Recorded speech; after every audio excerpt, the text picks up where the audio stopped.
Folks, Black Star Network is here. Oh, no punches! I'm real revolutionary right now. Support this man, Black Media. He makes sure that our stories are told.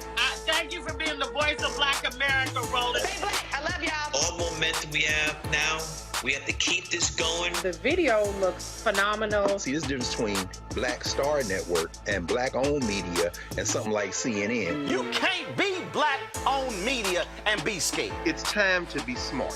Bring your eyeballs home. You dig?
Today is Thursday, March 14, 2024. Coming up on Roland Martin Unfiltered, streaming live on the Black Star Network. The Service Employees International Union, representing more than 2 million healthcare, property service, and government workers, they're going to be spending about $200 million to get voters of color to support President Biden, Vice President Kamala Harris. One of the top SEIU officials will be joining us right in the studio talking about this massive campaign. As the Senate confirms a new U.S. ambassador to the Republic of Haiti, violent gangs in the deteriorating country are fighting for control. We'll talk with Congresswoman Stacey Plaskett of the U.S. Virgin Islands about what is happening in Haiti and how the CBC is helping. A Florida cop will not face a jury for shooting an unarmed man now that Governor Ron DeSantis-appointed state's attorney has taken over. Remember how DeSantis kicked out elected state attorney Monique Worrell? Well, she and the victim's attorney are going to explain to us how this move fits DeSantis' plan of not holding law enforcement accountable. In Tennessee, the Senate there has passed a bill banning local governments from passing police reform on traffic stop policies. Yeah, that's tied to the Tyree Nichols case. The governor's going to sign it. This is what happens when Republicans overrule local councils where black people are in control. Plus, a Mississippi cop is facing charges for forcing a man to lick urine off the floor. The Department of Justice has filed federal charges. Do you now understand why a DOJ under Biden-Harris is totally different than DOJ under Trump? It is time to bring the funk on Roland Martin Unfiltered. On the Black Star Network, let's go. He's got it. Whatever the miss, he's on it. Whatever it is, he's got the scoop, the fact, the find. And when it breaks, he's right on time and it's rolling. Best believe he's knowing. Putting it down from sports to news to politics. With entertainment just for kicks, he's rolling. It's on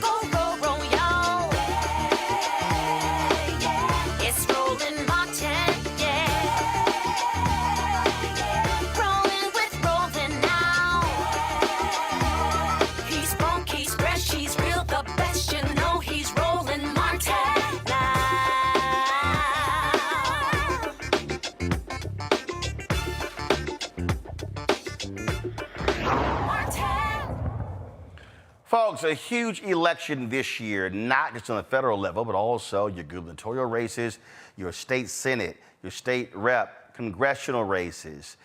And the Service Employees International Union, they're going to be doing their part. They represent some 2 million workers across this country, and they announced plans to spend $200 million on this campaign. We're joined right now by SEIU Secretary Treasurer April Burnett joins me right now. Glad to have you here. So let's break this thing down. So this is a huge outlay. And for folks who don't understand the various unions, they hear AFL-CIO, AFSCME, SEIU, UAW, and so ABC. Yeah, we go CWA. We can keep going. So where does SEIU rank in terms of size, in terms of representing union workers? Sure. So first of all, let me say thank you so much for having me. It's an honor to be here. Our international union, SEIU, represents roughly 2 million workers in the United States, Canada, and Puerto Rico.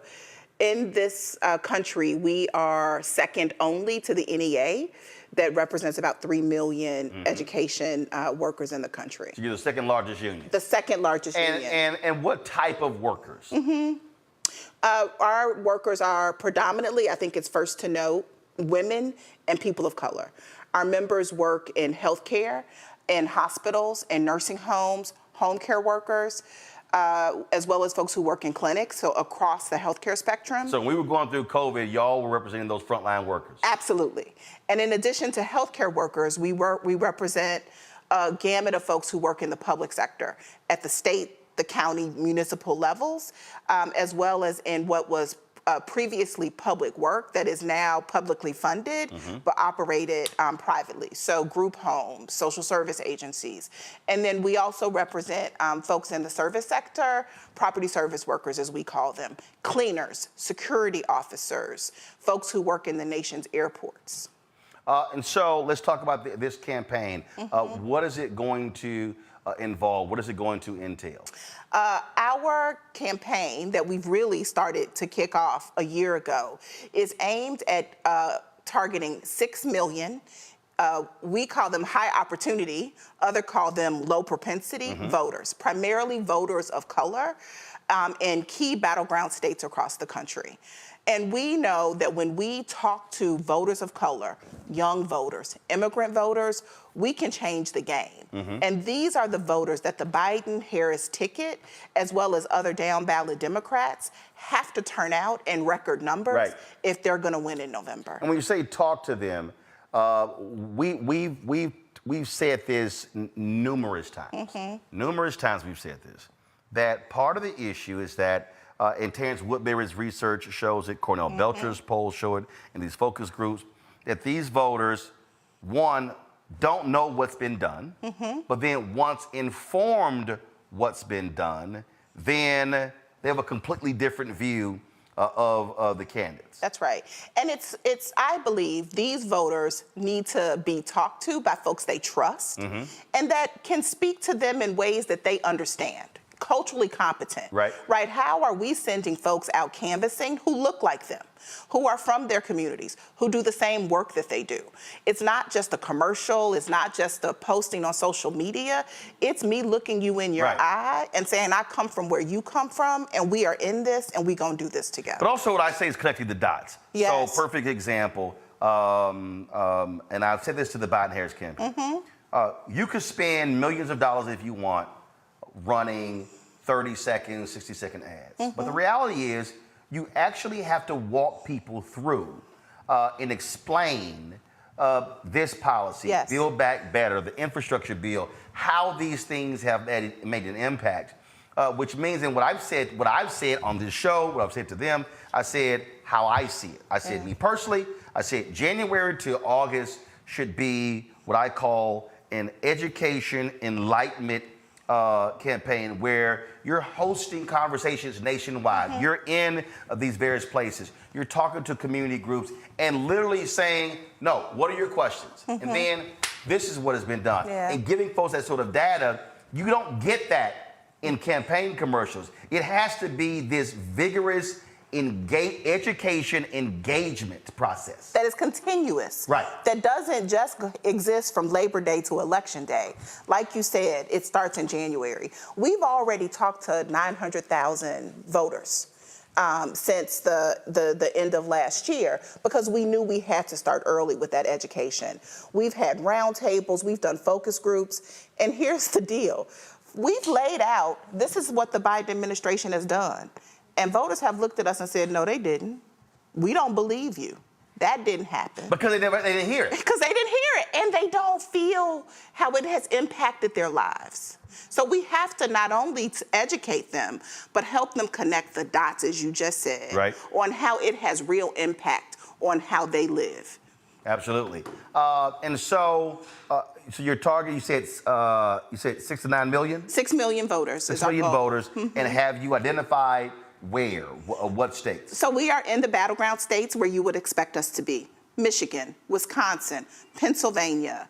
We also have large constituencies in California and New York where the House will be decided. So we're going to do work there in those congressional districts. We're also going to play in states that are key to maintain control of the Senate.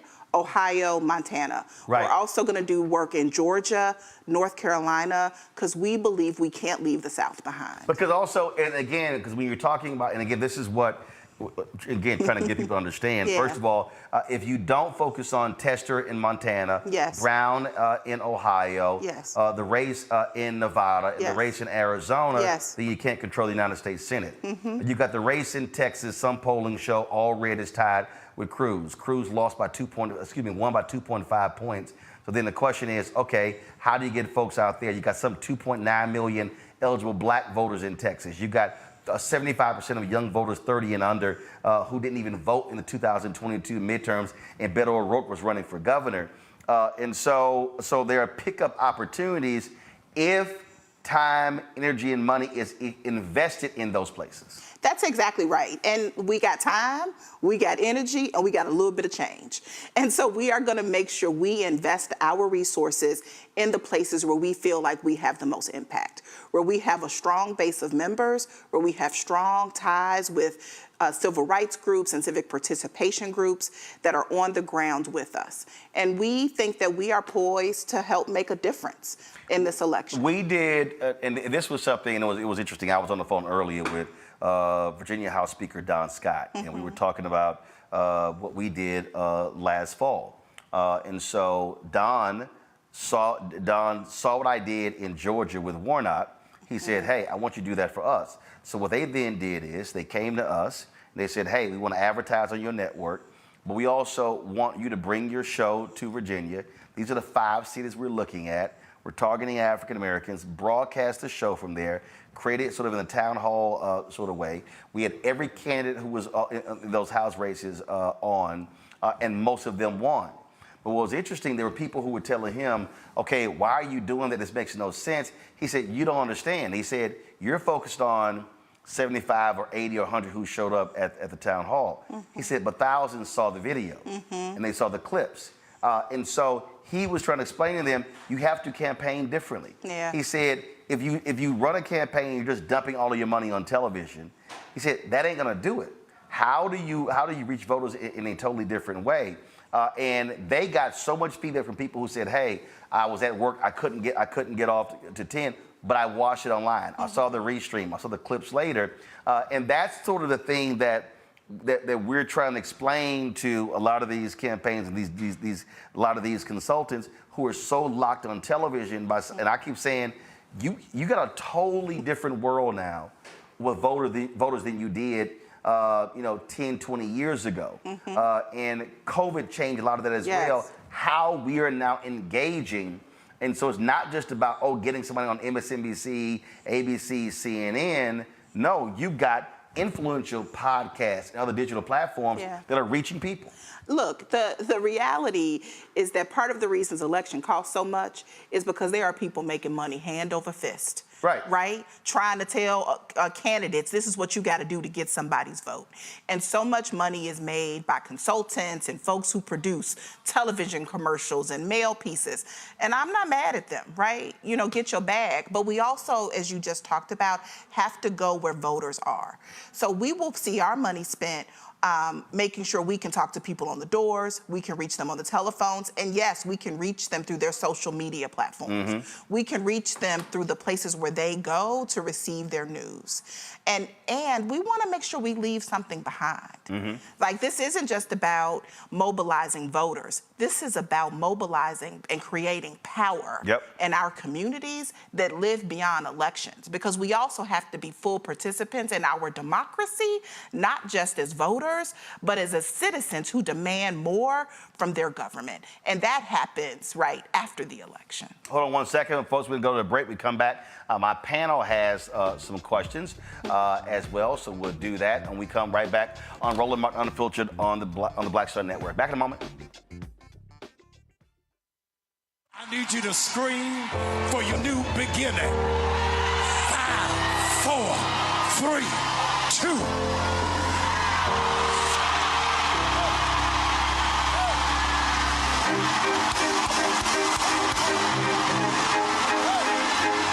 I need you to shout for it. I need you to shout for it. It won't always be like this. Sooner or later, it's gonna work in your brother's favor, in your sister's favor. They shall not die. They shall not die. They shall not die. I want you to embrace somebody and tell them welcome to the greatest season of your life. Hug somebody, welcome.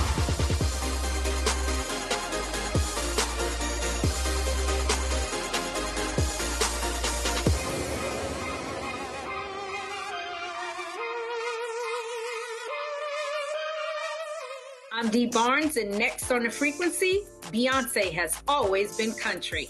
We're talking to music, pop culture, and politics writer Taylor Crumpton about her new article on Beyonce's new country songs and how country music has always been part of Black culture. Since the release of Texas Hold'em and 16 Carriages, there has been a definition of what Black country music is and a definition of what white country music is. White country music historically has always won the awards, have always got the certifications. Black country music has not. This is a conversation you don't want to miss. That's next on the frequency on the Black Star Network. When you talk about blackness and what happens in Black culture, we're about covering these things that matter to us, speaking to our issues and concerns. This is a genuine people-powered movement. There's a lot of stuff that we're not getting. You get it, and you spread the word. We wish to plead our own cause. Too long have others spoken for us. We cannot tell our own story if we can't pay for it. This is about covering us. Invest in Black-owned media. Your dollars matter. We don't have to keep asking them to cover our stuff. So please support us in what we do, folks. We want to hit 2,000 people, $50 this month, raise $100,000. We're behind 100,000, so we want to hit that. Y'all money makes this possible. Check some money orders. Go to P.O. Box 57196, Washington, D.C. 20037-0196. The Cash App is $RM Unfiltered. PayPal is R Martin Unfiltered. Venmo is RM Unfiltered. Zelle is Roland at RolandSMartin.com. Hello, I'm Marissa Mitchell, a news anchor at Fox 5 DC. Hey, what's up? It's Tammy Roman, and you are watching Roland Martin Unfiltered.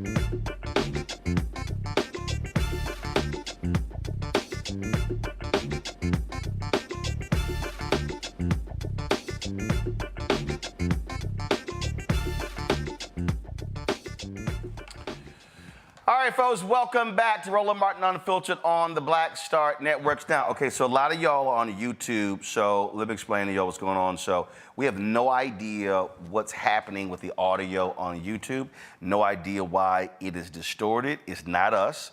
If you listen to the audio that is on the Facebook feed, clean. You listen to the audio on the Black Star Network app, it's clean. So the distortion is happening from YouTube. And so what we're gonna try to do, so Keenan let me know, we're gonna continue the feeds on all the other platforms. We're probably gonna turn off the YouTube feed and turn it back on. Hopefully that fixes what the audio problem is. And so everybody who's on YouTube right now, if we turn it off, just come right back. But we're trying to actually fix the audio. So I'm seeing all of y'all text messages. It's okay. I'm seeing everything y'all saying right now. But again, on the other platforms, the audio is fine. So it is a distortion of a problem that is there on YouTube. And so we're on the phone with them as well, trying to figure it out. We're talking with the Secretary Treasurer of the SEIU, April Verrett. She joins me in studio about this $200 million campaign they're going to be they're launching when it comes to this election. Questions from our panelists. We've got three of our panelists here. Let me introduce them. Dr. Greg Carr, Department of Afro-American Studies at Howard University.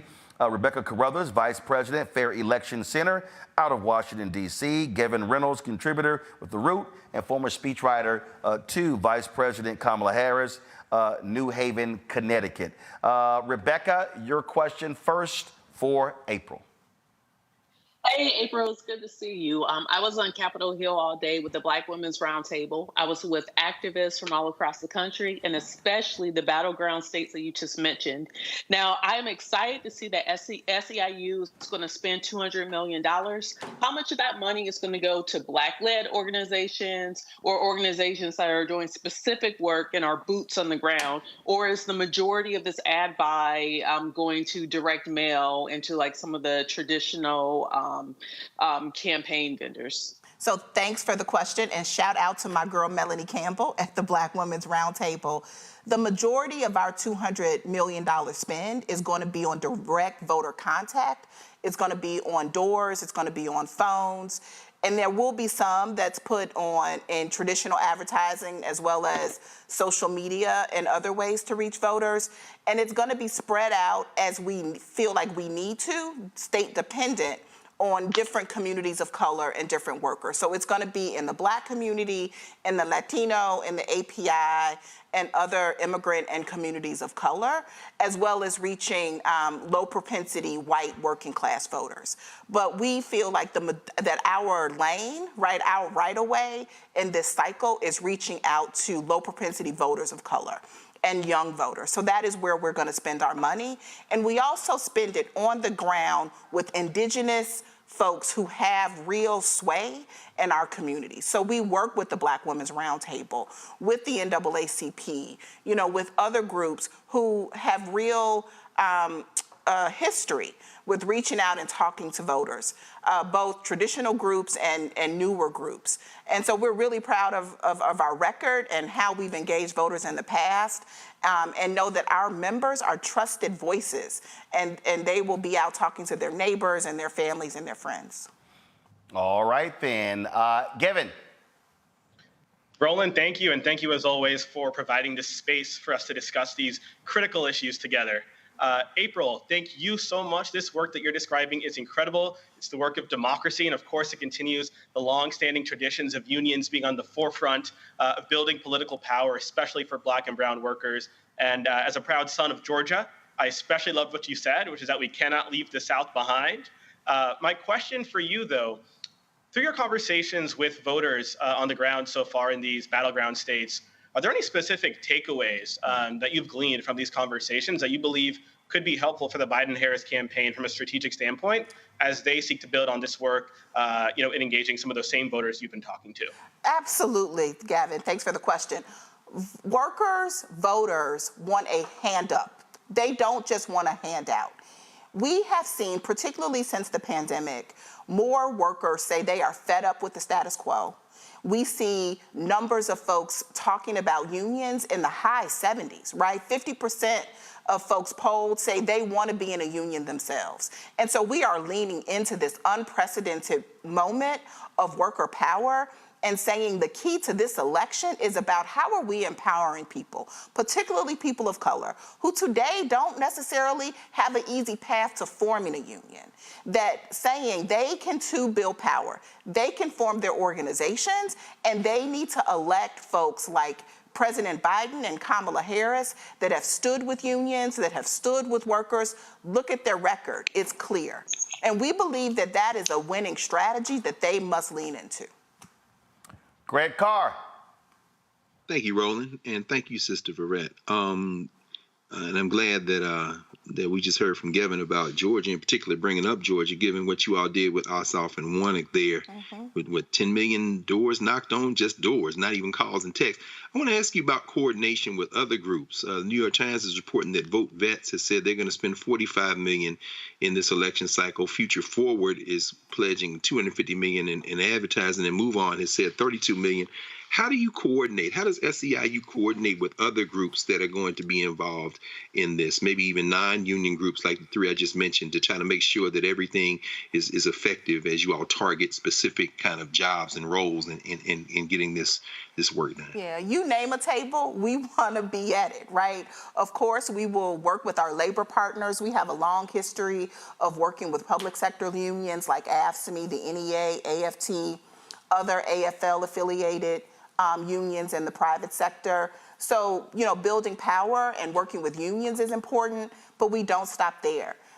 You know, I mentioned before, Black Women's Roundtable is a partner, and we seek to find the groups on the ground in whatever community that we are in, from small groups to large groups. But who is getting the work done? Who's out talking to voters? And we want to continue to expand the network of groups that we work with and not be limited, you know, particularly as it comes to reaching younger voters.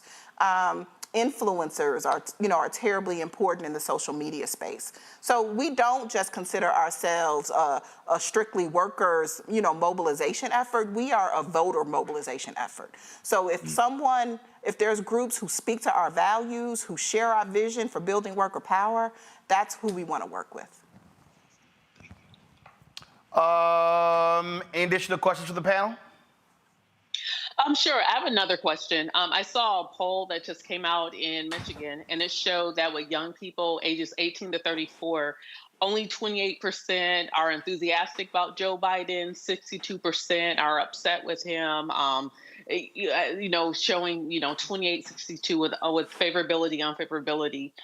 What is SEIU's plan to really reach young people, to get them engaged in this election? I'm seeing everything from being super upset over what's happening on the Hill, like with TikTok, to the issue of Gaza in Michigan. How does SEIU turn those low propensity voters into voters going into November? Yeah, look, I'm not going to sugarcoat it. We got a lot of work to do. We are not necessarily in a good place today, but we started early. We've been on the ground talking to voters, to young voters in Michigan since 2023. We know what we're up against, and we have a commitment to not give up, right? We're going to stay there. We're going to stay on the ground. We're going to be there till November. And I think part of what we have to do is we'll hit the doors and we'll knock phones and we'll, do the calls. But how do we go to where young people are? We got to find them in their natural habitats where they gather. More often, than not nowadays, that's on, social media and virtual spaces. But we also got to go into the communities where young people are and find folks who want to be a part of this with us, right? You find the right young person who's motivated to get their peers out. Like, that's how you begin to build networks amongst young people in communities. And so we will do that, right? I think we also have to be, open and listen. Like, young people can tell us what motivates them, where they need to go, where we need to go, where they want us to be.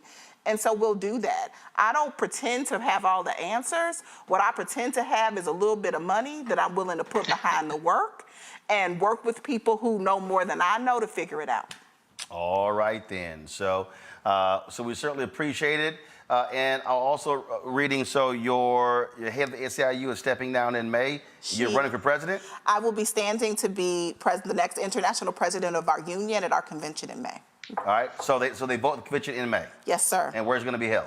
Our convention is in Philadelphia. Okay, all right then. Well, hopefully next time you come back, it'll be President April. Well, have me back. Okay, all right, we appreciate it. Thank you. Thanks a bunch. Thank you. All right, folks, got to go to break. We come back more. We'll be talking to Congresswoman Stacey Plaskett about what is happening in Haiti. We'll also be having more news of the day. You're watching Roland Martin Unfiltered on the Black Star Network. Support us in what we do. We told you we're fighting a good fight when it comes to these ad agencies and the companies. Black-owned media gets anywhere from 0.5 to 1% of the $340 billion being spent every year on advertising. And so your donations are critical. And our goal is to get 20,000 of our fans contributing on average $50 each. That's $4.19 a month, 13 cents a day. That then raises about $1 million for us. That goes a long way for us. That offsets our expenses. Of course, you got this show 2 hours a day, for Raji Muhammad 2 hours a day, our weekly shows. We do more original black news content than any other black-owned media company in the country. And so what we do, Black Enterprise doesn't do. Essence, Ebony, Blavity, The Griot, NNPA, none of them do what we do, so your support is critical. So send your check and money order to P.O. Box 57196, Washington, D.C., 20037-0196. Cash App, $RM Unfiltered, PayPal, R Martin Unfiltered. Venmo is RM Unfiltered, Zelle, Roland at RolandSMartin.com, Roland at RolandMartinUnfiltered.com. Be sure to download the Black Star Network app, Apple phone, Android phone, Apple TV, Android TV, Roku, Amazon Fire TV, Xbox One, Samsung Smart TV. We'll be right back. Terry and I, we couldn't play in the white clubs in Minnesota. It felt like such a, strength through adversity type moment that I think black people just have to go through. We have to figure it out. Right. We make lemons out of lemonade. But there's a reason we rented a ballroom, did our own show, promoted it, got like 1,500 people to come out. Clubs were sitting empty. They were like, "Where's everybody at?" And I said, "They're down watching the band you wouldn't hire." So it taught us not only that we had the talent of musicians, but we also had to have the talent of entrepreneurship.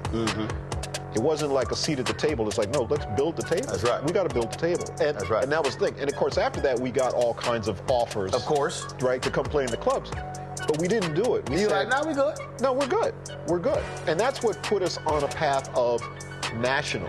And of course, when Prince made it, then it was like, okay, we see it can be done.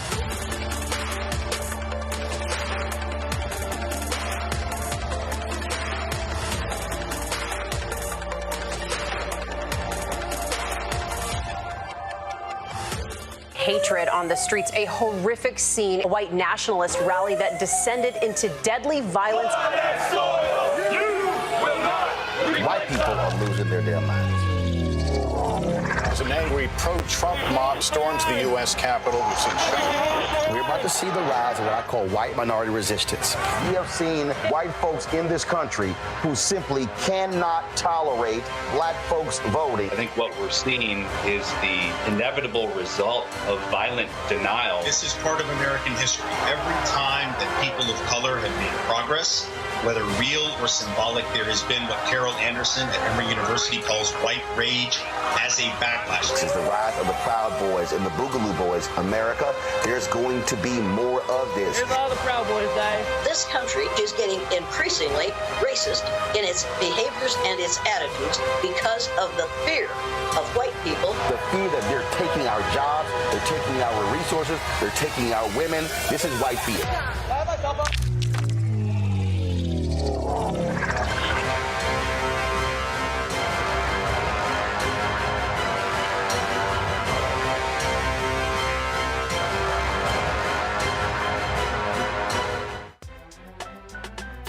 I'm Faraji Muhammad, live from LA. And this is The Culture. The Culture is a two-way conversation. You and me. We talk about the stories, politics, the good, the bad, and the downright ugly. So join our community every day at 3 p.m. Eastern and let your voice be heard. Hey, we're all in this together. So let's talk about it and see what kind of trouble we can get into. It's The Culture, weekdays at 3, only on the Black Star Network. What's good, y'all? This is Doug E. Fresh, and you're watching my brother Roland Martin Unfiltered as we go a little something like this. Hit it. It's real.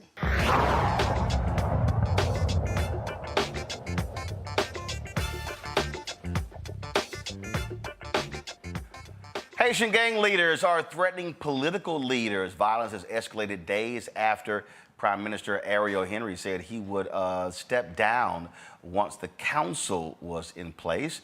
A fire broke out in the capital of Port-au-Prince in this main prison. Today, the Senate confirmed Dennis Hankins as the new U.S. ambassador to the Republic of Haiti. The Congressional Black Caucus has been very much involved in what's going on there. Congresswoman Stacey Plaskett from the U.S. Virgin Islands is in studio to discuss what in the heck is going on. Glad to have you here. Here with you. So it's like one thing after another. Yeah. One thing after another.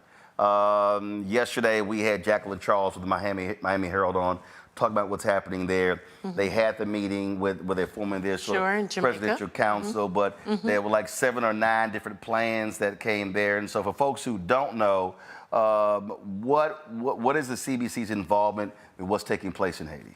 Sure. Well, we've been really watching this for some time now, members of the Congressional Black Caucus, requesting from the State Department that they give us briefings, that they give us a plan of what we intend to do as the United States. This is our close neighbor. 11 million people live in Haiti, and many more live here in the United States. Many are, great American citizens, and we need to be concerned. After the assassination of the prior President Moise, we knew that things were going to spiral out of control, and in fact, they did. The new president, who had never been elected by the people of Haiti, always had his legitimacy questioned. However, there's no legislature, no judiciary. There is nothing in place right now in the country of Haiti, and that has created a vacuum where the gangs have in fact gone in place, and they are basically at this point running the capital and much of the country. And so while there's an agreement to have Kenyan troops, 1,000 Kenyan troops to come into the country, the Kenyans are like, look, we can't come into a place that has nobody for us to report to. Hence, members of CARICOM have met in Jamaica to create a provisional government. And the idea is that no one in that provisional government would run for office. No one would be individuals that we knew were already bad actors, either having criminal records or been sanctioned by the UN. The Vice President, Kamala Harris, has been very engaged in this, pushing CARICOM, meeting with CARICOM as well as Blinken, who was part of this discussion, to make sure that something is done, that we are putting our money in. We as America are putting our money in, not putting troops in, but want to see something happen. And so members of the Black Caucus are also putting pressure on the majority, on the Republicans, talking with Greg Meeks, who is now the ranking member of the Foreign Affairs Committee, Maxine Waters with Financial Services, who has been always been involved in Haiti. And of course, the chair of the Black Caucus, Stephen Horsford, whose family is from the Caribbean.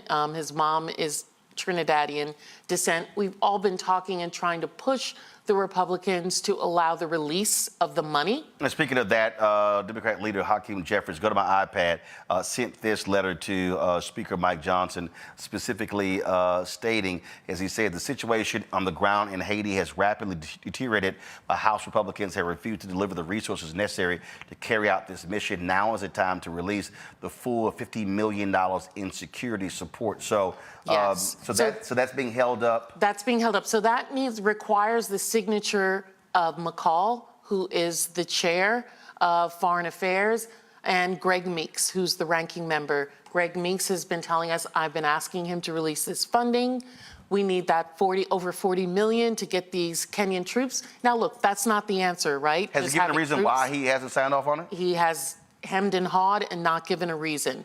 But my fear is that they are going to be using this, the Republicans, as a political impetus to have more migrants coming to the border, to then say that there's a crisis at the border, and indeed an even greater crisis at the border. Because we know that people aren't going to stay and continue to face famine, health and hunger insecurities that are going on in the country. Then you've got folks like, go to my iPad, NBC News reported this, folks like Elon Musk and these other right-wing people are trying to scare people, saying, oh, cannibals are on the loose in Haiti. That's outrageous. They're saying, plan for, we played a video yesterday, Congressman Matt Gaetz was pressuring the Department of Defense, there's going to be an invasion of people exactly. That's from Haiti the kind of language that they want to use. And we know that people, when they are facing these unrests, are going to try and leave.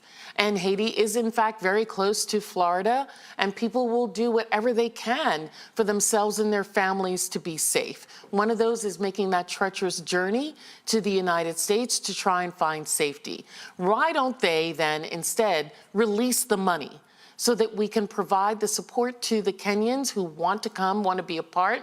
Our Vice President, Blinken, are there in meeting with the leaders of the Caribbean nations who know this place better than most, and are trying to create a provisional government so that there can be some stability, so that we can move to an election, stabilization of power, and moving Haiti in the right direction. But Roland, one of the people that I don't see in this, and I keep asking, is what about France?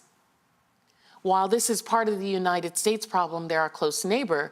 You and I both know that France has extracted enormous millions of dollars from the Haitians over many years. They had an agreement after the revolution that they were supposed to, in fact, be paid for the loss that they were going to receive from not having slaves in Haiti. They have never returned that money, and they need to also be involved in this process at a much more granular level. And again, as we were talking about what is going on there, and now all of a sudden, Fox News cares about Haiti. And so the State Department, there was a news conference earlier today where they were talking about pulling Americans out. So I want to play this for our folks. Listen to this. State Department briefing just a short time ago.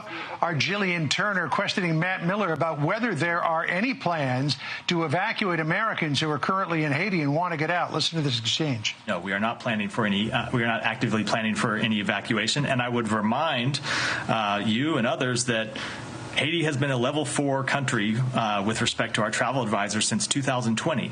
So what that means is for 4 years, we have been telling Americans, do not go to Haiti. Do not travel there. It's not safe to do so.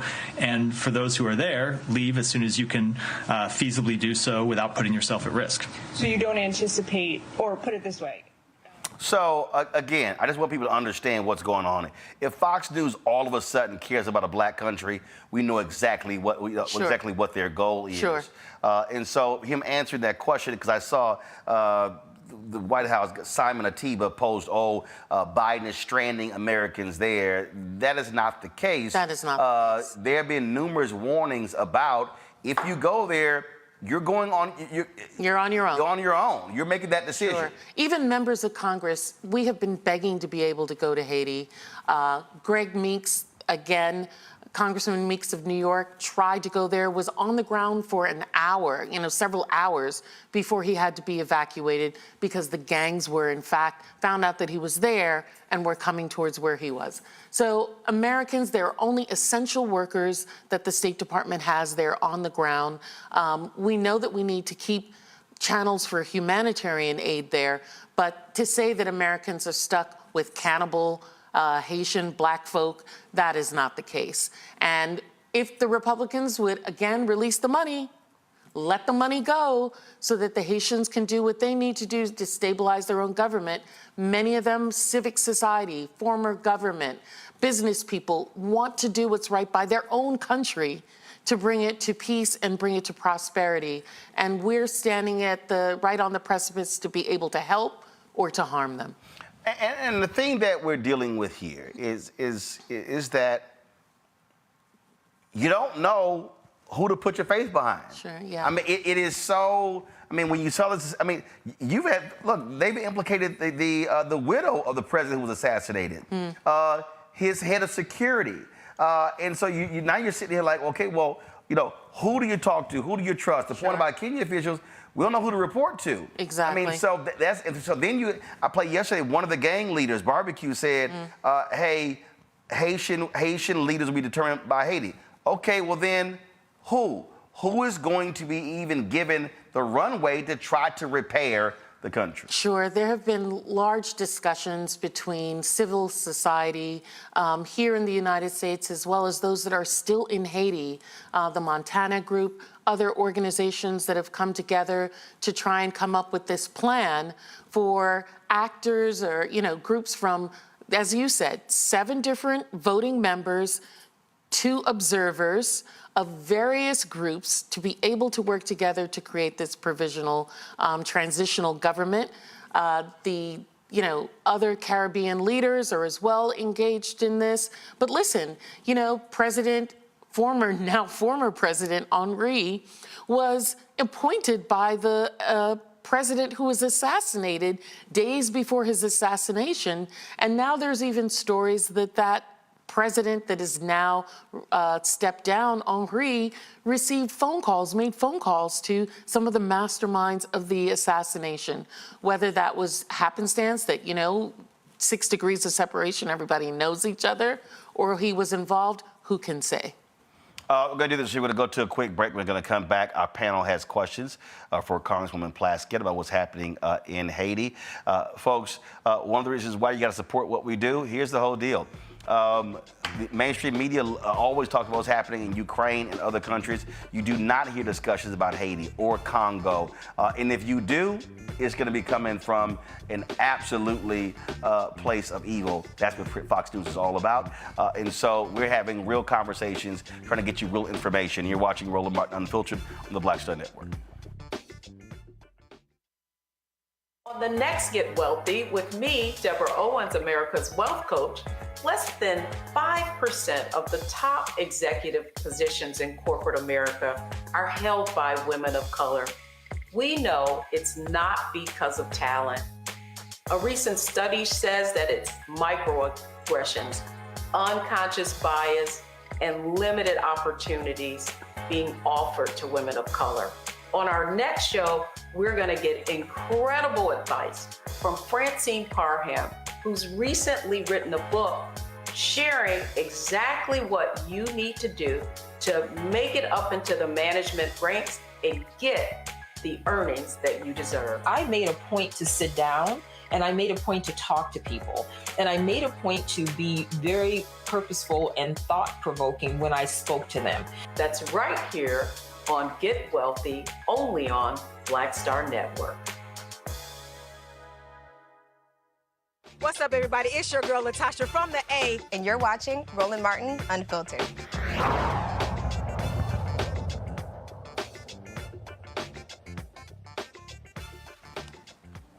Folks, welcome back to Roland Martin Unfiltered, the Black Star Network. We're chatting with Congresswoman Stacey Plaskett from the U.S. Virgin Islands about what's happening in Haiti. Let's go to my panel for questions. Kevin, you're first.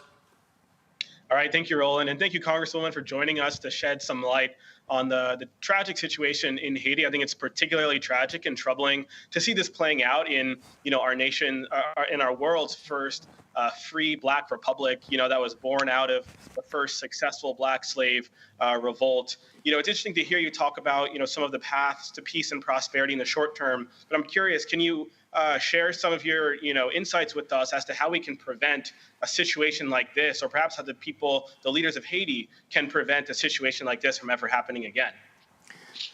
Listen, that's beyond my wisdom on how to do this, how to not prevent this. Of course, there are textbooks that explain how this should and should not work.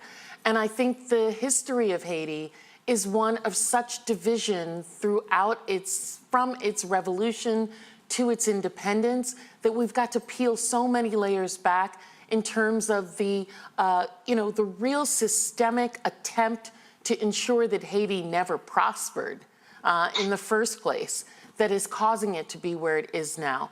I talk to Haitian leaders. I'm so blessed that we have a Haitian member of Congress, Sheila Sherfilis McCormick, whose family is from Haiti, represents the Florida, but represents Haitian people as well, to talk about the needs at multiple levels, right? We don't just need military to support them in military or even in elections, but how do we support their school systems, health issues? And that needs to be multi-layered, and it needs to be Haitian-led. There are some enormously great civic societies members that I've been talking with and that are really engaged in this, and I think we just gotta listen to them and give them the support that they need.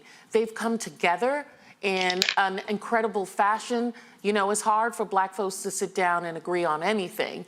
It's hard for anybody to agree on anything, but they have done the tough work, and I think it's just for us to take their lead. Rebecca? Thank you, Congresswoman, for being on the show tonight. Sure. So we know, or we've heard reports that over 500,000 illegal guns are flowing through Haiti and primarily coming from the United States. There's even an Episcopalian church that has been reported to be a part of this arms trafficking.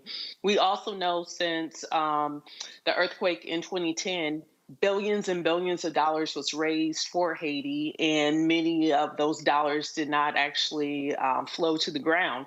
So my question for you is, who do you think benefits from a Haiti that's not stable? I think there are so many people that don't benefit, and most of it is, of course, as you discuss, economic in nature. Individuals who are grabbing for power for their own pecuniary gain. In the last summer, we saw, and you know, when you talk about guns, that's something that's going on throughout the Caribbean. And a lot of it is related to drug trafficking. Guns are not manufactured in the Caribbean basin, but they sure enough are everywhere. And the Caribbean leaders spoke with the Vice President, as well as with the State Department, and the Vice President has rolled out initiatives that are going to be about how do we stop gun trafficking going into the Caribbean basin, which is part of an anti-drug initiative. Individuals who were part of the leader of the gangs, one of the leaders of the gangs, just got out of jail last year in the United States for drug money laundering and doing drug money laundering. So we know that drugs and guns, as well as death, it's the same way even in our inner cities, right? We know that where you see those things, you also see people profiting monetarily, and that's what's happening in Haiti as well. Greg? Thank you, Roland, and thank you, Congresswoman Plaskett.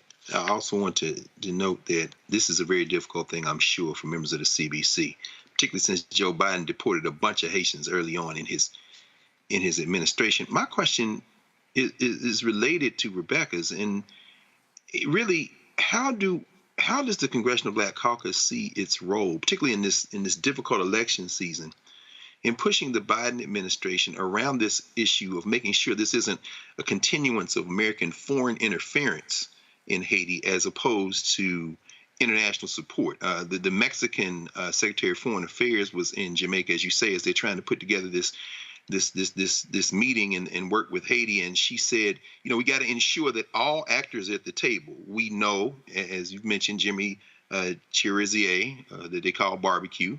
But one time he was the U.S.'s man. Then they lock him up, and then Guy Philippe has showed up again. We know he was on the dole too for the United States at the time. How can the Congressional Black Caucus stake out a position that certainly supports the Haitian people, and you say keep the money going? Now we know, of course, that Kenya was only reached out to because nobody in the core group, Brazil, Canada, France, wanted to lead the invasion or the occupation. How can the CBC push the Biden administration in this election year, realizing the difficult calculus of this being interjected in U.S. politics, but at the same time just making sure the U.S. doesn't continue its policy of foreign intervention as opposed to international support? Well, I think what you're seeing is that the United States is looking to what are the Haitian people saying that they need. That's why we don't have troops on the ground there. We only have a very small Marine group that are looking at our embassy because we still need to keep essential workers there on the ground. And we don't want to be seen as intervention.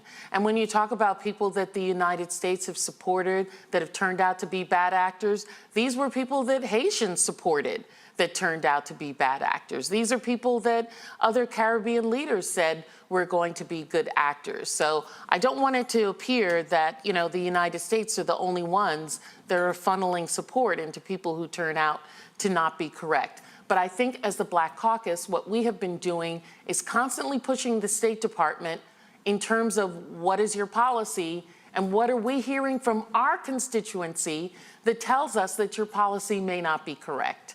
That was what we did with regard to Ariel Henry, who the State Department and the Biden administration initially were supportive of.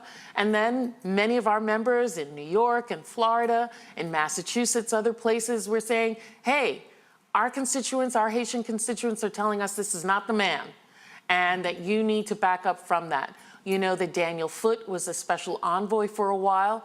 His resignation was not just about the deportation, but his resignation was also his frustration over the State Department continuing to support Ariel Henry.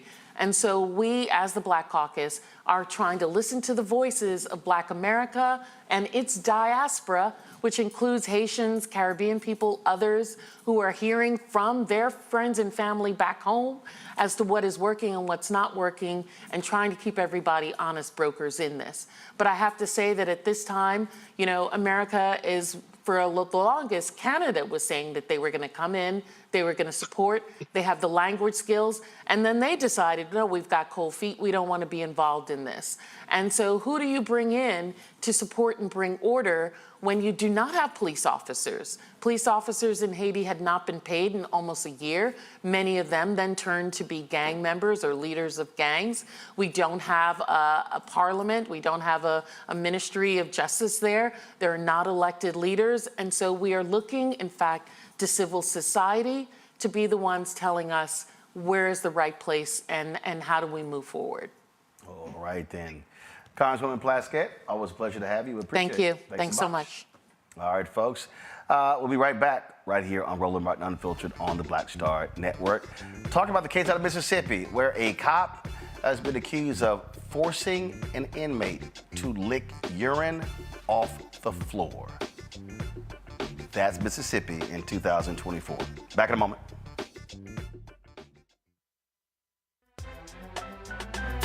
I'm Faraji Muhammad, live from LA. And this is The Culture. The Culture is a two-way conversation. You and me. We talk about the stories, politics, the good, the bad, and the downright ugly. So join our community every day at 3 p.m. Eastern and let your voice be heard. Hey, we're all in this together. So let's talk about it and see what kind of trouble we can get into. It's The Culture, weekdays at 3, only on the Black Star Network. Next on the Black Table with me, Greg Carr. Democracy in the United States is under siege. On this list of bad actors, it's easy to point out the Donald Trumps, the Marjorie Taylor Greens, or even the United States Supreme Court as the primary villains. But as David Pepper, author, scholar, and former politician himself says, there's another factor that trumps them all and resides much closer to many of our homes. His book is Laboratories of Autocracy, a wake-up call from behind the lines. So these state houses get hijacked by the far right, then they gerrymander, they suppress the opposition, and that allows them to legislate in a way that doesn't reflect the people of that state. David Pepper joins us on the next Black Table, here on the Black Star Network.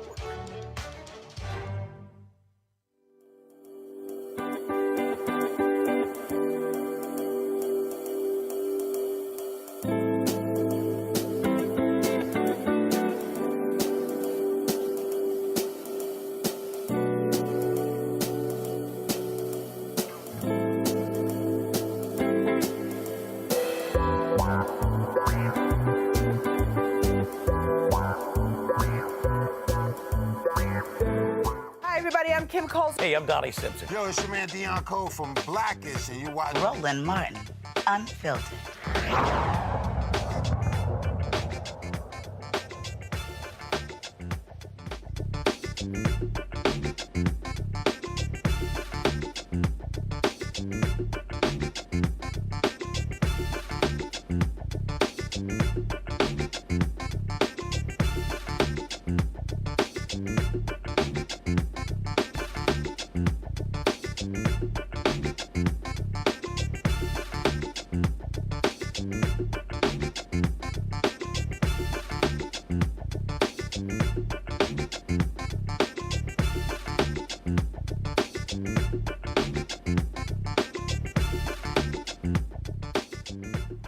All right, folks, welcome back to Roland Martin Unfiltered right here on the Black Star Network. A Florida police officer is no longer facing aggravated battery charges for shooting an unarmed man in 2020. Orange County Deputy Sheriff Bruce Stoke was awaiting trial since the then state attorney, Monique Worrell, presented the grand jury with evidence supporting the charges of shooting Elson Urbina. Quite interesting here. Investigators say Stoke pulled the trigger because he was in fear of his life, although it turned out that Urbina had no weapon. We're going to be talking with the former state's attorney about this story because it is quite a strange story, if you will, in just a second. Now, here's what happened. The DeSantis-appointed state's attorney, Andrew Bain, he then accuses Monique Worrell of ethical violations for pursuing the case. Okay, that makes no sense there. Now, if you want to understand what's happening in Florida, is that Ron DeSantis has been constantly targeting. He's been targeting state's attorneys who do not agree with him. So, is this video of the shooting here? All right, roll it.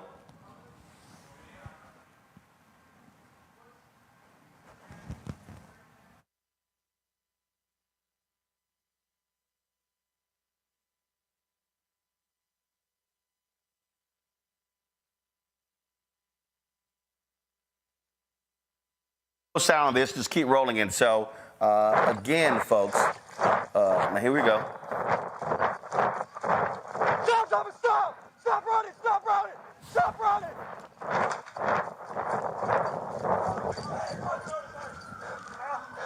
Get on the ground! Get on the ground! Show your hands! Show your fucking hands! Stoke, you okay? Stoke! Hey, Stoke, give me a light! I need a light! Keep your fucking hands up! We're in the middle. Just come to the east of the Bravo,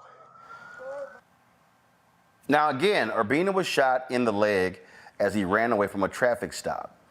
Stoke told investigators he pulled the trigger because he was in fear for his life, but Urbina didn't have a gun. So now you have the DeSantis-appointed Orange County Osceola State Attorney Andrew Bain now trying to criticize his predecessor for, quote, ethical violations in pursuing the case. Joining us right now is Monique Worrell and Andrew Darling, Urbina's attorney, both from Orlando. First, Monique, ethical violations? I'm confused. How do you have ethical violations in pursuing a case against a cop who shot somebody? I'm confused. Another important point is that there are ethical violations where there is a confession from an officer who shot someone. So he confessed to it, and now we know Urbina did not have a weapon. So how the hell is ethical violations with you?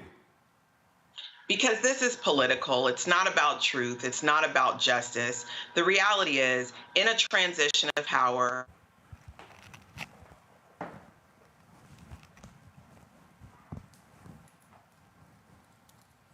to be able to prove it beyond a reasonable doubt.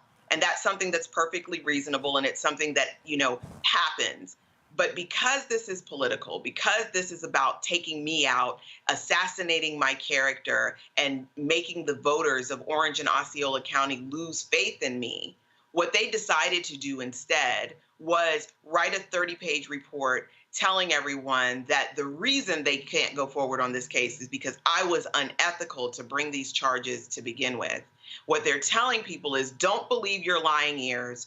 When this officer told you that he intentionally shot this unarmed man, that he was not being truthful, and the state attorney should have known that he was not being truthful and should never have brought charges against him. So, Andrew Darling, your client gets no justice in this case. No, and keep in mind, my client turned 18 years old a month before he was shot. He was shot in the leg, and in the video that you showed, his hands are already above his head. His hands were above his head the entire time. There was never a point where they were not above his head. He gave multiple sworn statements, my client did, to the state attorney's office to cooperate with the investigation. This officer, this deputy, clearly said, I intended to shoot him that night. He clearly said a month later, I intended to shoot him. And the state attorney wants you to believe, oh no, I didn't actually, the officer didn't actually intend to shoot him. So, from your perspective, do you see this as Bain protecting law enforcement? 100%. On August 9th, when Monique Worrell was removed, my law firm sent out a tweet, and I said, if the case against Bruce Stoke for shooting an unarmed man in 2020 is dismissed, we know 100% it's a political decision. This was August of last year that I tweeted that out from my law firm Twitter at Darling Law. At that point, I knew that's what it was. They had a solution, and they went looking for a problem. The solution was dismiss the case against law enforcement officer, and here are these, experienced prosecutors. Let's go find a problem with the prosecution so we can justify getting rid of it. So, Monique, do you believe that this is a deliberate attempt for them to say that you are incompetent in not doing your job fairly? Absolutely. And the irony here is that if we look back to the executive order of my removal, they talked about how I under-prosecuted cases. And now here is a case that I prosecuted, and they're saying that I shouldn't have prosecuted. So what it shows is the severe contradiction in what they're saying and the fact that none of this is based on fact. The reality is, under my administration, because I made a promise to the people of Orange and Osceola counties that we would hold law enforcement accountable when they broke the law, I created a team that was focused on officer-involved critical incidents. And that team reviewed dozens of cases. And out of those dozens of cases, there were dozens of cases that were not prosecuted. Whether or not I liked what happened in the case, we didn't move forward with prosecution because I knew that I could not prove those cases beyond a reasonable doubt. There were cases where there was public pressure, where I lost supporters, and I knew that there would be political pressure for me to prosecute those cases. And I did not, because ethically, I understood my obligation to the law and to the community, and it was not to push cases forward that I could not prove beyond a reasonable doubt. This case was different. This case had a confession. And as someone who practiced criminal law for 20 years, I have never in the history of my practice seen a prosecutor's office disregard the confession of a defendant. And the reason that's important is because it shows and illustrates the double standard that's being used by which we review confessions made by law enforcement. This law enforcement officer said in no uncertain terms in 2 separate statements that he intentionally shot this unarmed individual. There is absolutely no justification for disbelieving his testimony. That was his statement. That is the evidence in the case. So you really have no place to go, Andrew, I guess, except other than a civil lawsuit. Yes, sir. So in the state of Florida, when you are preparing to sue a municipality or a government entity, you have to file what's called a notice of claim and then wait 6 months before you can do anything. So we did that more than a year ago. We are in the process now of determining what the best avenue is, whether that's going to be some sort of settlement with the sheriff's office and the Florida Sheriff's Association, whether that's going to be a state lawsuit or whether that's going to be a federal lawsuit. We're going to explore every avenue, and we are ready to get the only kind of justice that my client is going to get in this case, which is hopefully monetary. All right, then. Monique, any final comments?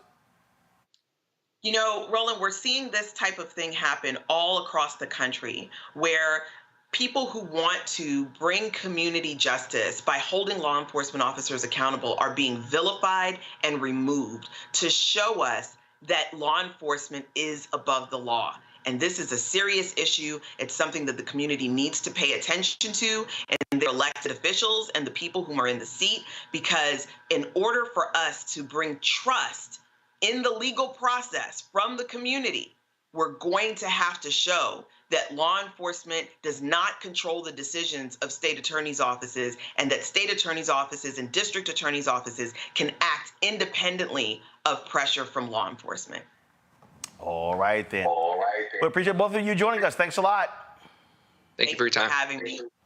This also goes to, Greg, what happens when a fascist is elected governor of Florida, who then wants to become president, and that's all Ron DeSantis is.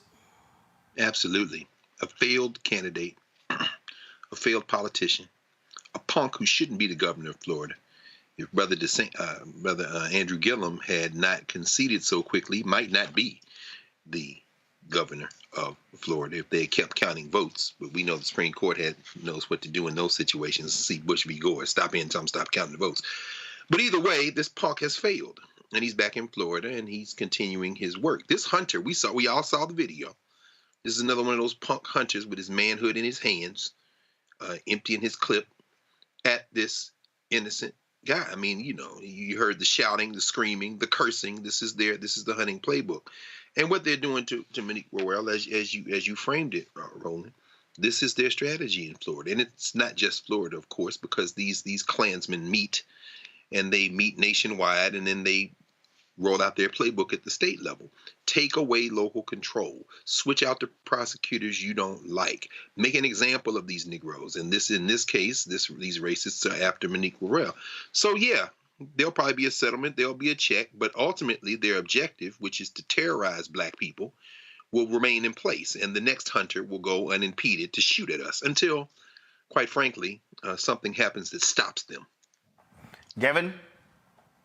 Yeah, I think, as Greg said, right, this is part of the, MAGA Republicans' nationwide blueprint. This is not just isolated to Florida. I mean, as I was watching that tape, I was feeling deja vu to so many other instances in which we've seen this play out. And, Republicans claim to be all about local control, right? And, for someone like, Monique, who just joined us, theoretically, Republicans should want her to, run the case as she sees fit, given she's closer, to the issues that matter most to the constituents who elected her to hold office. But of course, it's all about hypocrisy. It's all about white supremacy. It's all about control. But I want to just emphasize what Greg said, which is that this is not happening in a vacuum. It's not happening in isolation. And it's to remind all of us, right, in 2024, as we're hyper-fixated on the presidential election, let's also, not just this year, but every year, remember the importance of state elections when it comes to our governor, when it comes to, members of the state legislature and other elected positions. And, when it comes to those who are then going to appoint positions that we might not vote for, but the people we vote for will be appointing them, we have to be awake as to what's going on. Otherwise, instances like these, because of the racism that pervades, our police departments across the country, will continue to happen unchecked.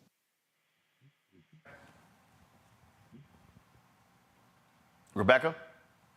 You know what? I'm with Dr. Carr here. I can't believe we're letting a pompous fascist who wears moon boots terrorize the entire state. I mean, this guy is crazy, and he's making Florida, he's making the outcomes in Florida become even much worse.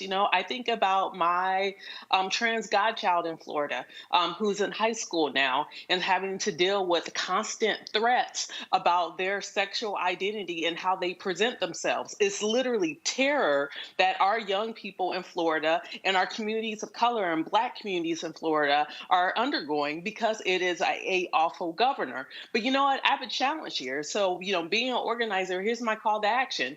We see Disney. We see that Disney's fighting back, but I need Disney to do more.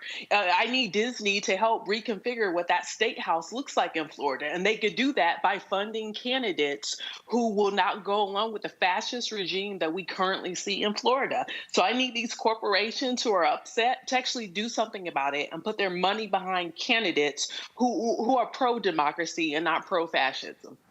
All right, folks, hold tight 1 second. We come back. This Black Texas Republican, Wesley Hunt, out of Texas. I don't understand a lot of these Black Republicans who literally have never read a book. Wait till we play for y'all this video where he's talking about voting rights in this country. Back in a moment. need you to scream for your new beginning. 5, 4, 3, 2.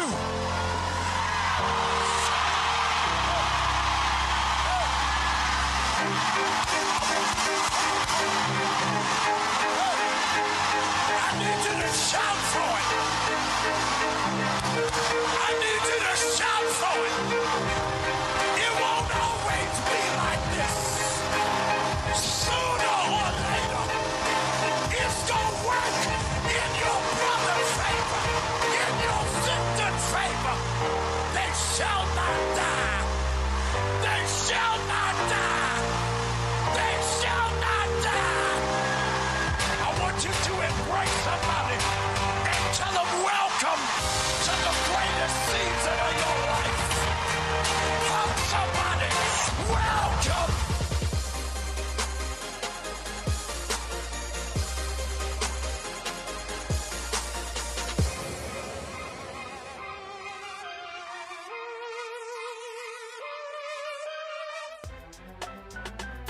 I'm Faraji Muhammad, live from LA.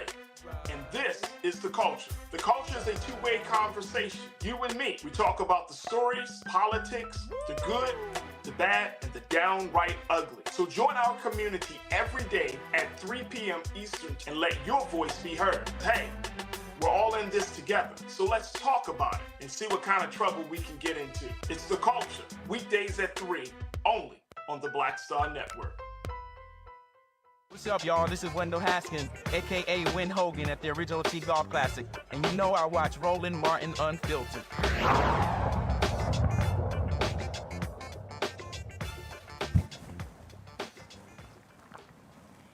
So, Texas Republican Wesley Hunt, not too happy with the John Lewis Voting Act. He actually goes, oh, voting is not hard. It's fairly easy. So he speaks before Congress, and if y'all want a good laugh, just listen to this black Republican. Thank you, Chairman Durbin and Ranking Member Graham, for having me here today to speak about voting rights in America, the country that I love dearly. More importantly, I'm here to talk about the left's soft bigotry of low expectations. Because it's the Democrat Party, not the Republican Party, that thinks so little of black America as a people of color that they make the case that being black in America means we can't obtain a government ID to vote. And that's not only a ridiculous assertion, it's demeaning and it's insulting. When it comes down to it, many of my colleagues on the left like to pretend that we're still living in the 1950s. Well, we're not. I've got some good news for you. It's 2024, and I know what year it is because I've been black for just over 40 years. And I'm also the son of a retired lieutenant colonel who grew up in the segregated South. You see, my parents grew up in a Jim Crow South in the 50s and 60s in New Orleans, Louisiana. Their next generation, my parents had 3 kids. My sister, brother, and I all went to West Point, all 3 of us. We all served our country in combat. And I sit before you today as a sitting United States congressman in a district in a suburb of Houston, Texas, that's a white majority district, that President Trump would have won by 25 points, and I won by almost 30 points. And that doesn't happen unless we've made some incredible progress in this great nation. Now, my colleagues on the left like to say that common sense voting laws, including requiring a government-issued ID, are racist, discriminatory, and burdensome. Do you know what my father had back in the 40s and 50s before it was even cool? A government-issued ID. And continuing in his footsteps, I too have multiple government-issued IDs, and while that might be shocking to many people in this country, people may ask, how's that happen? It's very simple. It's personal responsibility for all Americans in this country, regardless of what you look like.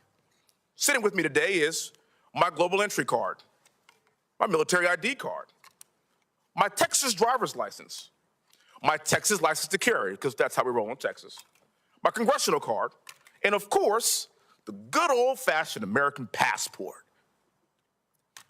What sorcery is this? What am I, the Black Houdini? How was I able to pull off the impossible and attain not 1, not 2, not 3, but 6 government-issue IDs? Personal responsibility in this country. I fought for this country as an Apache helicopter pilot to protect free and fair elections, and having a government-issued ID isn't racist, it's American. You need to have an ID to drive a car, to check into the airport, open a bank account. You need an ID for basically everything to be a responsible adult in this country, except for voting, apparently, according to the left. Black America does not need well-meaning liberals putting their arms around us and telling us how we should go to the polls. In fact, if you look at recent headlines and polls, you will find that black men specifically in this country are more fired up than ever to participate in the next presidential election. And I think I know why, and I'm really looking forward to these results. For the record, in the 2022 midterms in Georgia, it proved that election integrity and ballot accessibility can be achieved hand in hand. After the 2020 election, Georgia passed a voter election integrity law, and subsequently, the Department of Justice filed a lawsuit against the state of Georgia alleging that the Georgia law is discriminatory and aims to restrict citizens from voting. President Biden even called this law, and I quote, Jim Crow 2.0. Really? In my humble opinion, referencing Jim Crow for common sense election integrity laws is offensive to those who actually experienced Jim Crow, like my parents and their parents before them. In fact, the law wasn't discriminatory at all, because in the 2022 midterms, Georgia voters shattered voter turnout records across the state. And despite that record-breaking turnout in Georgia, the DOJ lawsuit is still pending. I suspect that it's because that record-breaking turnout. All right, I couldn't hear enough of that bullshit any longer from Wesley Hunt. So let me explain to you. So maybe Wesley will understand this better if I put this on, because he wants to sit here and talk about his parents and him being from Texas and him being from a suburb of Sugar Land that's a majority white district that I almost won by 30,000 points, and I've got 6 voter IDs, and y'all notice he kept talking about personal responsibility, and people just have some personal responsibility, and so that's really the problem. And then these liberals saying that black people they can't get a voter ID. See, that's the language they always use. Go to my iPad. New analysis, folks. This was last year. Millions of Americans lack forms of ID that are increasingly required to vote. What you will not hear from the Wesleys of the world is that key finding in the analysis. As of 2020, nearly 29 million voting age U.S. citizens did not have a non-expired driver's license, and over 7 million did not have any other form of non-expired government-issued voter ID. It says in states with strict voter identification laws, including Georgia, Indiana, Kansas, Mississippi, Tennessee, and Wisconsin, over 3 million voting age U.S. citizens did not have a current driver's license, and over 1 million did not have any non-expired government license. Oh, it says right here, more than 11 million young people did not have a current driver's license, and more than 3 million did not have any unexpired government ID. Now, keep reading. 18, 19-year-olds. You see them talking about their ability to be able to vote. Then you see right there, as they continue to talk about the numbers there, the underrepresented groups. It says that an estimated 1.86 million black and non-Hispanic Americans, 1.86 million Hispanic Americans lack a photo ID. 4.5% of those who identify as Native American. This compares to just 2.3% of white non-Hispanic and 1.6% of Asian. Keep it on there. You heard Wesley Bell talk about, oh, you got to have an ID to open a bank account. Well, the reality is, it's a lot of people in America who don't have bank accounts.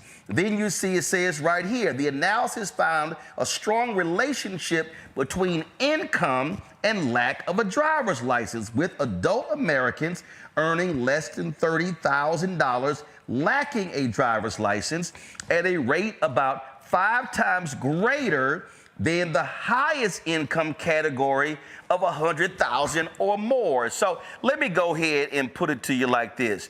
The sheer arrogance of a Wesley Hunt is he wants to sit here and go, oh, I have this ID and this ID, and I got a passport. Hey, Wesley, since you want to be a smart ass, why don't you tell people how much a passport costs? Oh, that could be it. Hey, Wesley, why don't you tell people how the laws are written, such as in Ohio, when they required birth certificates in order for you to get the ID, and the birth certificate had to be a certain paperweight. Do you want to talk about how many older voters who could not vote because when they were born in Jim Crow hospitals, since you want to bring up Biden and Jim Crow, how they couldn't access their birth records? So therefore, and remember, oh, by the way, Wesley, since Yola ass from Texas, there are two types of birth certificates. There's the original birth certificate, and there's a birth certificate from the Bureau of Vital Statistics. Some states actually required the original birth certificate, the ones where they used to have the 2 feet on the actual birth certificate, and they would actually specify in some of the laws how the seal needed to be raised, and then they would say that a certificate from the Bureau of Vital Statistics, that wasn't applicable. Oh, I noticed how you skipped over all of that. I noticed how you skipped over when Pennsylvania passed their voter ID law, how they then said that in order for you to, if you did not have an ID, you had to then go to the center, appear in person, fill out an affidavit, go back home, apply for your voter ID, and then when it came in, you had to come in and pick it up.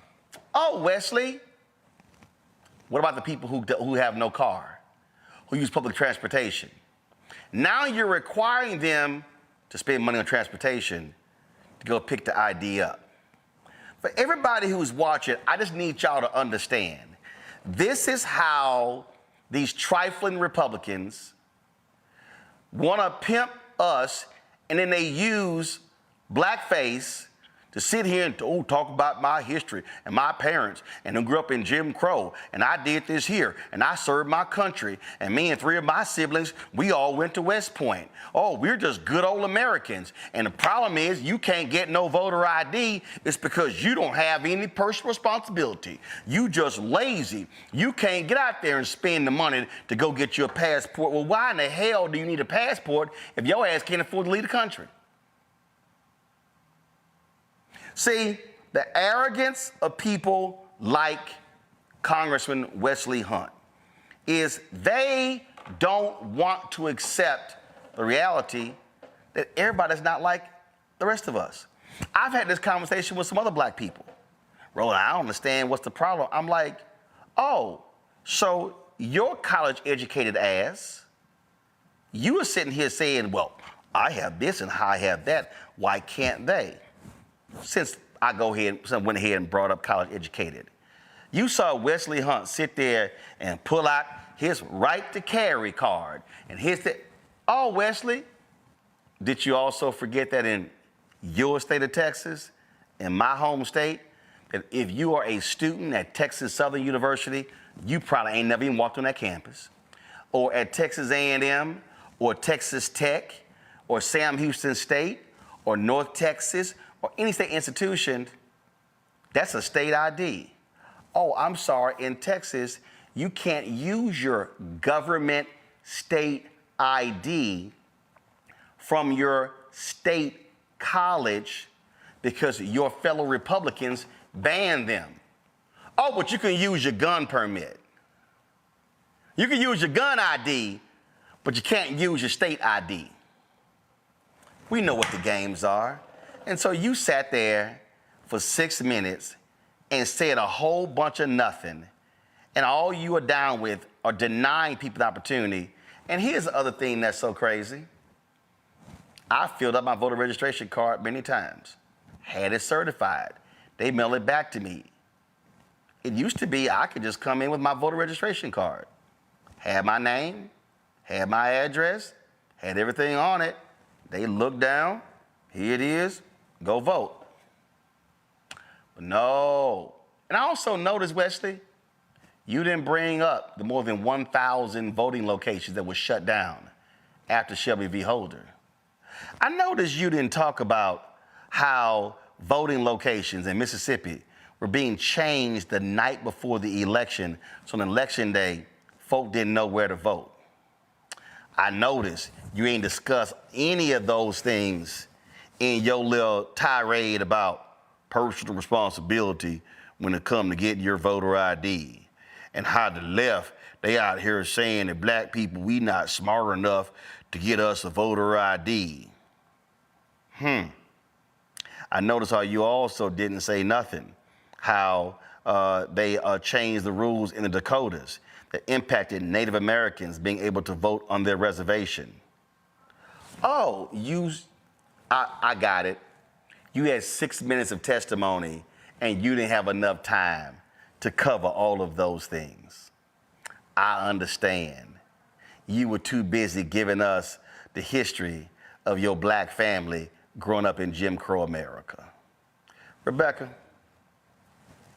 You know, I could be petty and talk about how corny he sounded. I could be petty to talk and say that it sounded like he was talking through his teeth, but I'll bite. I'll actually, talk to the substance.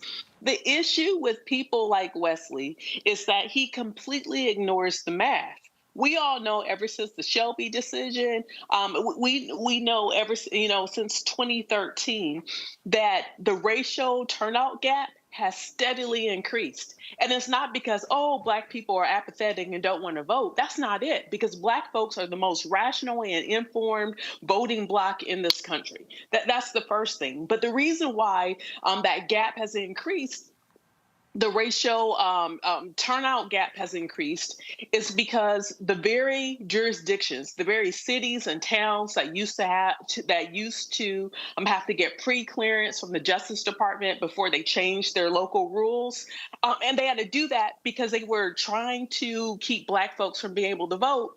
Those same counties, those same areas, their racial turnout gap is twice the rate as the racial turnout gap anywhere else in the country. So we know that there is an intentional anti-black racist attack on black voters to ensure that those who support white supremacy in this country, those who are anti-democratic in this country, stay in power. We know that that's the numbers. And just to give a tangible impact, we know in 2022, there were 14 million black voters missing.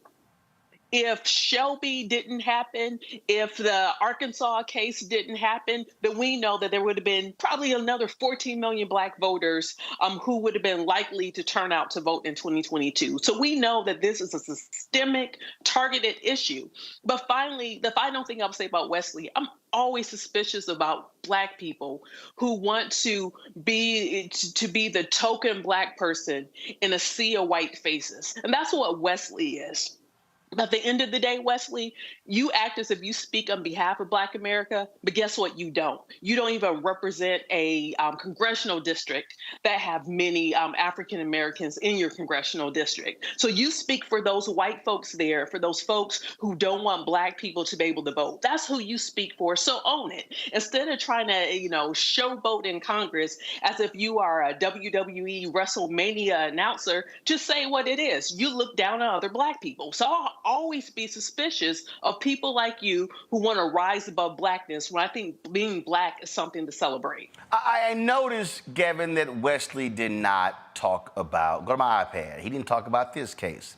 Folks might remember the black man who waited in line for 6 hours at Texas Southern University just to cast his ballot. He was photographed, a video was taken. That man was thrown into a 2-year legal limbo because a Republican lawyer saw him on television. And this right here was it right here, the last of the voting line at TSU. This is March 2020. Some people waited for 6 hours. He was the last person in line. So it was talked about. Well, guess what? Then that pathetic indicted thug, Texas Attorney General Ken Paxton, indicted this brother on 2 counts of illegal voting, held him on a $100,000 bond. And so he was on parole. He spent 2 years in legal limbo. A DA, a district judge in Montgomery County, dismissed the case. Then the Attorney General's office refiled the charges, this time in Harris County, and the matter finally came to a close when a grand jury determined last summer that no crime had occurred. And so, guess what? This brother who was committed, this brother who wanted to exercise his power, this is what he says. He's not going to vote again. I know I'm not. I mean, I care. He's no longer on parole and is eligible to vote. He goes, I mean, I care. But if I had to go through all of that just to vote, no. What happened in Florida last year when they arrested several black and Hispanic and some white folks, accusing them of voting illegally. Well, guess what? The judges threw out all those particular cases, but that wasn't the point. The point was to serve as a chilling effect and to say, if you ever serve time in prison, this might be you. That's why they're still going after Crystal Mason 7 years after the fact. This is what Republicans do. But I noticed Congressman Wesley Hunt, he didn't bring up none of this. Well, Roland, you know what else he didn't bring up? He didn't bring up the fact that Republicans in my home state of Georgia passed Senate Bill 202 after the election of 2020, which now makes it a crime to give food and water to people like that gentleman there in Texas who may have been waiting in line for 6 hours or longer. And like you said, they've been closing down polling stations and all of that. So, of course, Representative Hunt didn't mention any of that. He said it's not the 1950s anymore, it's 2024. That's the point. It's 2024, and we're still trying to make it harder to vote. I'm not sure how much he and Ben Carson and Byron Donalds and Tim Scott are getting paid for all this, but it's sad. And it's not because I think all black people have to think the same way. But when it comes to issues like voting rights, I guess to me, it's just pretty simple. You either want to make it easier to vote or you want to make it harder to vote. You either think that the right to vote ought to be expanded or it ought to be contracted. And it would be one thing if, there was some evidence that there's voter fraud. We know that those are lies. That couldn't be further from the truth. But Congressman Hunt, by talking about the results of his election, all of that, he said the quiet part out loud. He made it clear that this is all about power. Republicans are scared that they're going to get beat, so they know they got to rig the rules of the game. And we can trace all of this back. We talked about Shelby County in 2013, but this can all be traced back. These modern attempts to suppress the black vote can be traced back to the election of Barack Obama. And we know it's been an open season on voting rights since then, of course, in 2013. And I can say, going back to being a Georgia voter, that I've experienced the effects of SB 202. It's now harder for me to vote by mail. There are more steps that I have to take. When I was voting in the primaries just last week, I got a call from the voting office saying that they mailed me the wrong ballot and they were going to cancel it. I have no idea what is going on. This is for someone like me who's relatively privileged and politically engaged.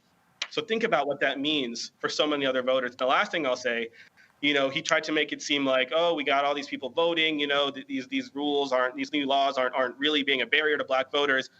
We might have more black people voting, but that's not because of anything he has to say. That's because of the sheer will and determination of the voters in our community. It's a testament to the magnificence of Stacey Abrams, and it's a testament to the dedication and the hard work of people like Rebecca, who just spoke before me. So that's what I got to say, Roland. Greg, Wesley Hunt posted this on his little Facebook page. Go to my iPad. Emily and I are honored to exercise our right to vote. Hashtag I voted.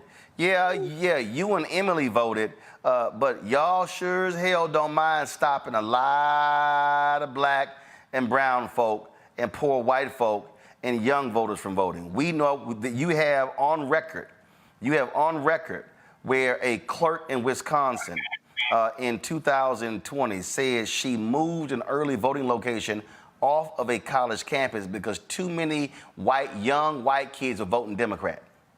And they moved it to a location further out with a small parking lot. See, these are the games Republicans play. They don't want to make it easier to vote. They love talking about the troops. And you heard Wesley sitting there talking about, I served my country, and me and my family, we served our country in the military. Oh, but they want to make it harder. They want to get rid of ballot drop boxes. They want to cut early voting locations. They want to rig elections and steal them so they can win because they're actually on record.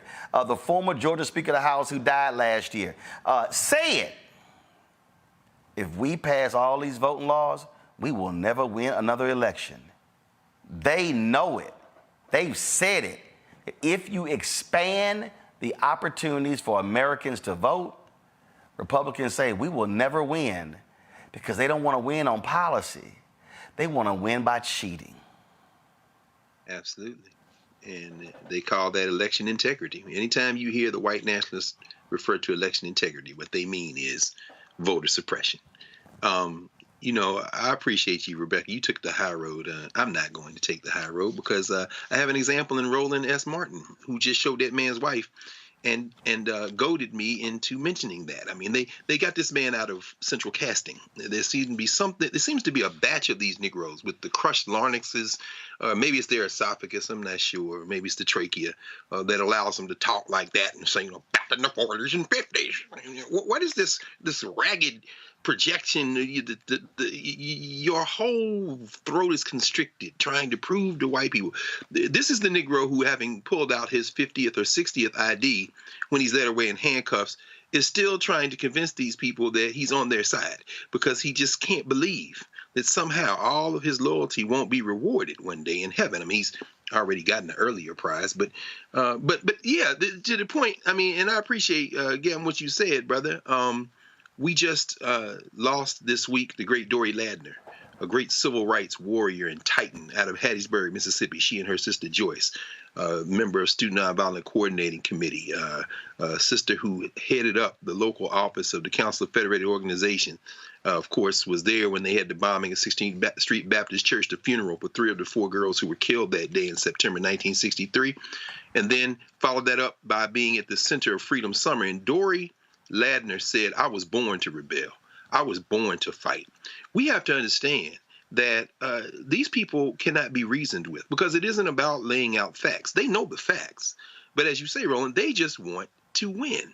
So when you get a crushed larynx Negro like that, a Negro who is in the House of Representatives, shout out to the Texas 38th for sending your mascot to the federal legislature.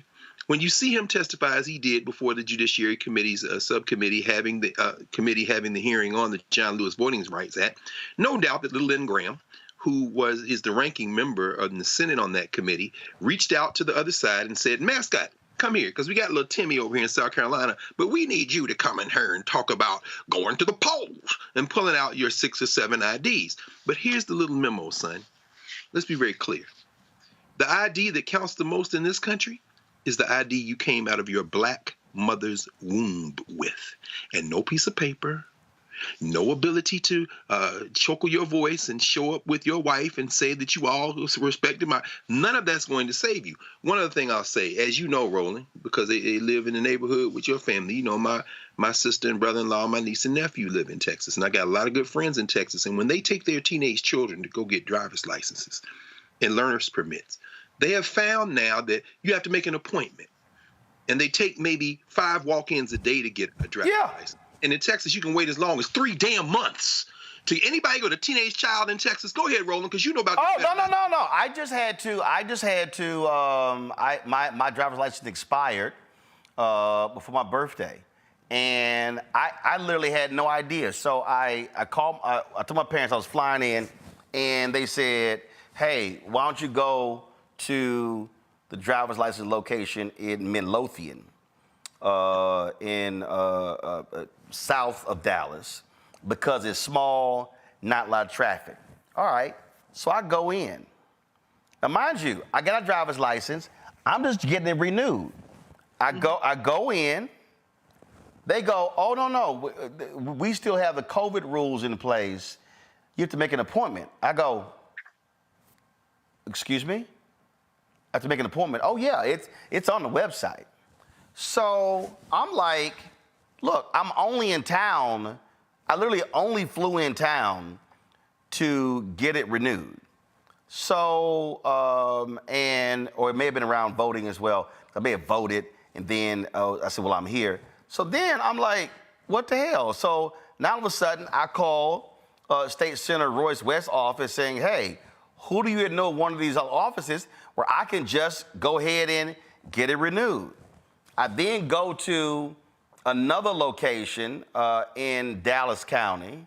I said, well, man, I start thinking. I said, hold on, let me try to figure out a location where a lot of black folk gonna be at.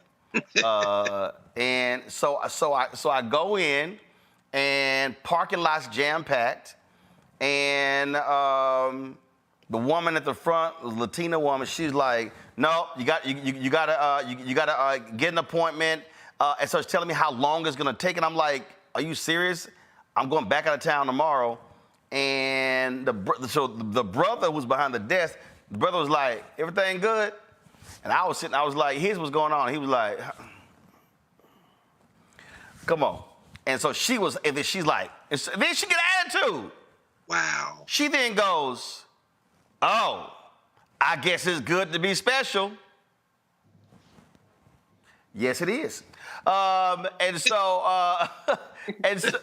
And so it was probably gonna be about a 3 or 4 hour wait, because I think they gave it to me. I think I was like number 68 or something. Now, mind you, the office I left, it was only like about 4 or 5 people. Mm-hmm. Okay, there's about 60 some odd people there, and so I'm chilling. I'm reading my phone. I'm like, no problem. Let me go ahead and do this here. Until this one sister came out. A bunch of them were like on break. And I was like, all the empty cubicles. So then I was like, hold up, that's the break room. So I switched my seat so that way they wouldn't see the back of my head. So they walked out, and then the sister, she was like, I walked out, she was like, come here. She said, no, she said, but man came in and told you was sitting out here. She said, no, we got to get your driver's license. And so went ahead, knocked it out, processed it, had my driver's license the following week. But they literally, what you just described, they were literally going to try to make this a 3 to 4 month wait. And if you weren't Roland Martin, it would have been a 3 or 4 month wait. Yep. And so that's what Wesley Hunt won't talk about. No question. Wesley Hunt will not talk about the slow walk. And in fact, Wesley Hunt, why don't you go back when Scott Walker was the governor of Wisconsin, when the federal judge called his ass in and said, why y'all slow walking voter IDs? See, Wesley want to act like we don't know. And then Wesley, do I need to remind you, when the leader in Pennsylvania in 2000, I think it was 2012 or 16, it was 2012, he stood up and said, quote, because of voter ID, Mitt Romney is going to win Pennsylvania over Obama. That's literally what he said. Mm-hmm. So see, Wesley act like we don't know. No, Wesley, we do know. So you can sit here and trot out your little 6 IDs and pull all that crap out. But real black folks know what's going on and how your party, especially those racists in Texas, how they are changing the laws to rig the elections because y'all cannot compete on policy. We'll be right back. Roland Martin Unfiltered on the Black Star Network. Wow. Next on the Black Table with me, Greg Carr. Democracy in the United States is under siege. On this list of bad actors, it's easy to point out the Donald Trumps, the Marjorie Taylor Greens, or even the United States Supreme Court as the primary villains. But as David Pepper, author, scholar, and former politician himself says, there's another factor that trumps them all and resides much closer to many of our homes. His book is Laboratories of Autocracy, a wake-up call from behind the lines. So these state houses get hijacked by the far right, then they gerrymander, they suppress the opposition, and that allows them to legislate in a way that doesn't reflect the people of that state. David Pepper joins us on the next Black Table, here on the Black Star Network. Hello, I'm Jamia Pugh. I am from Coatesville, Pennsylvania, just an hour right outside of Philadelphia. My name is Jasmine Pugh. I'm also from Coatesville, Pennsylvania. You are watching Roland Martin Unfiltered. Stay right here.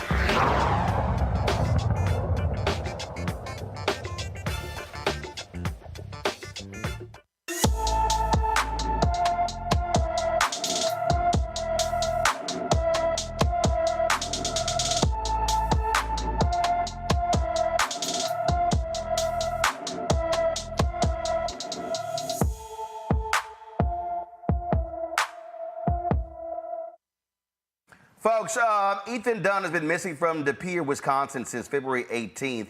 The 14-year-old is 5 feet 6 inches tall. Guys, put his photo up. All right, we don't have the photo. He's 5 feet 6 inches tall, weighs 135 pounds, black hair and brown eyes. Anyone with information regarding Ethan is urged to call the De Pere, Wisconsin Police Department at 920.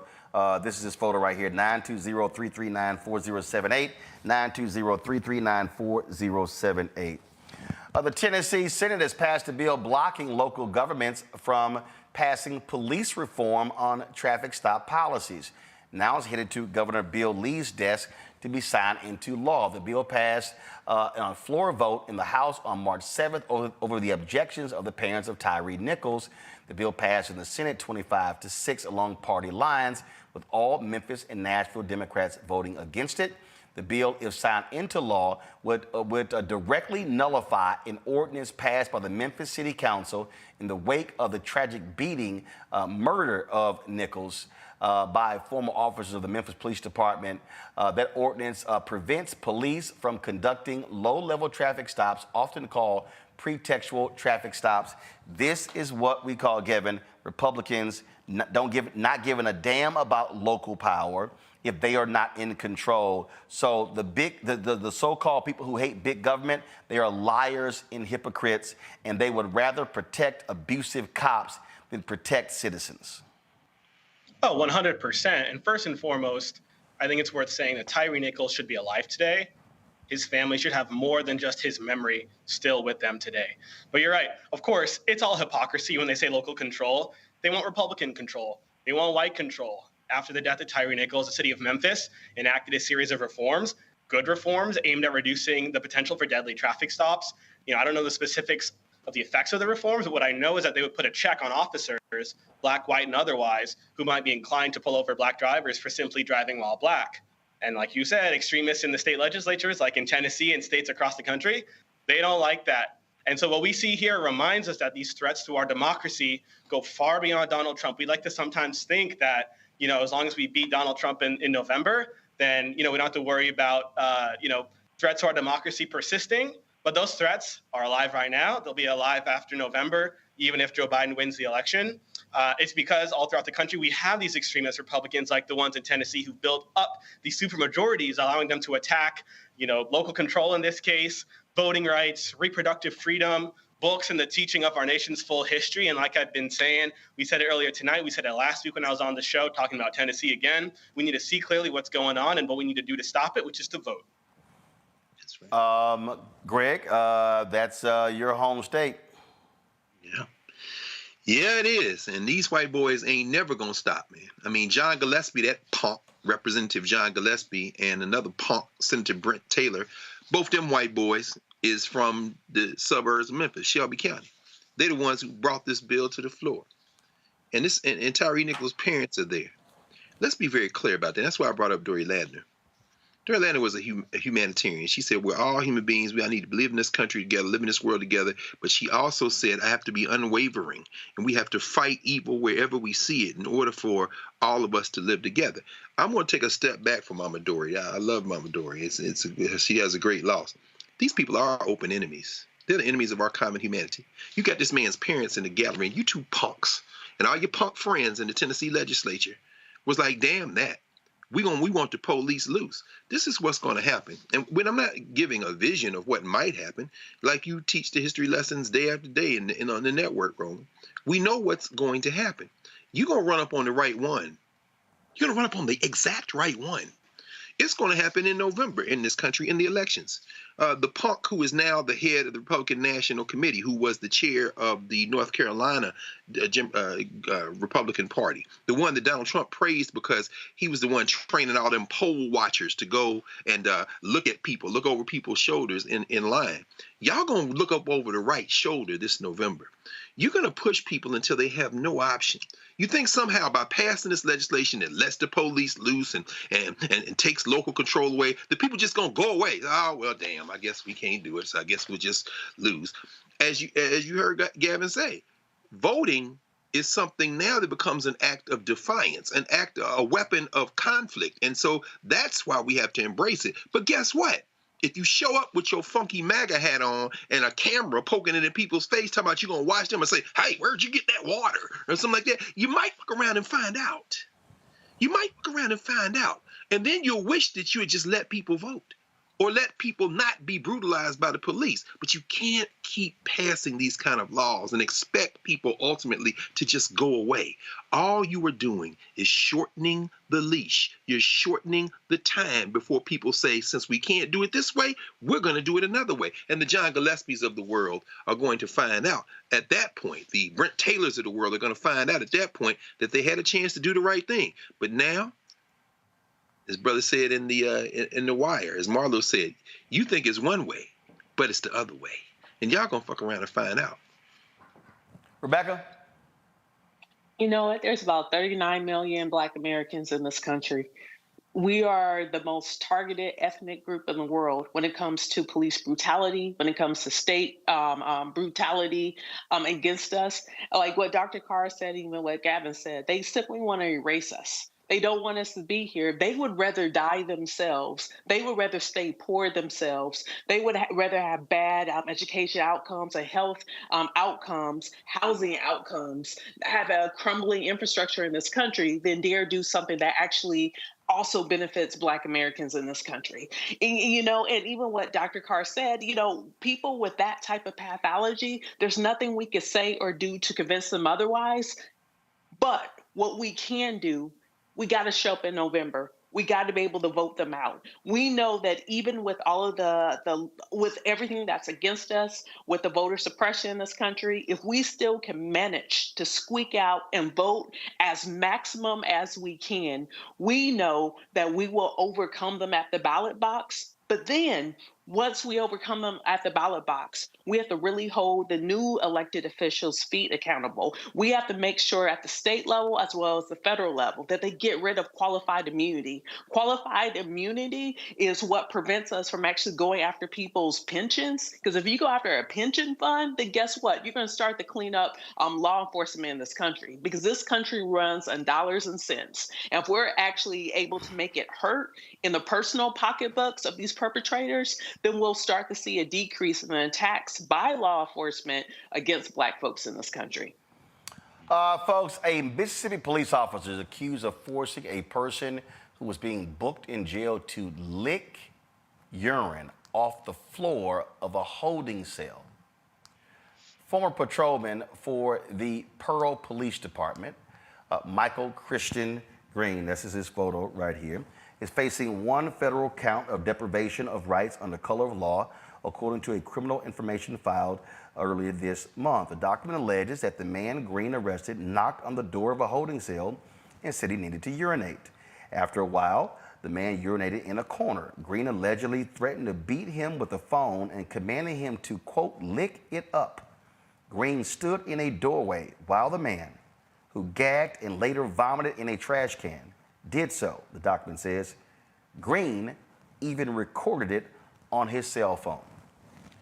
This is the kind of person right here, Rebecca, that, and now you notice this is a federal complaint, not the local DA, not the Mississippi Bureau of Investigation, but the feds had to indict his punk ass.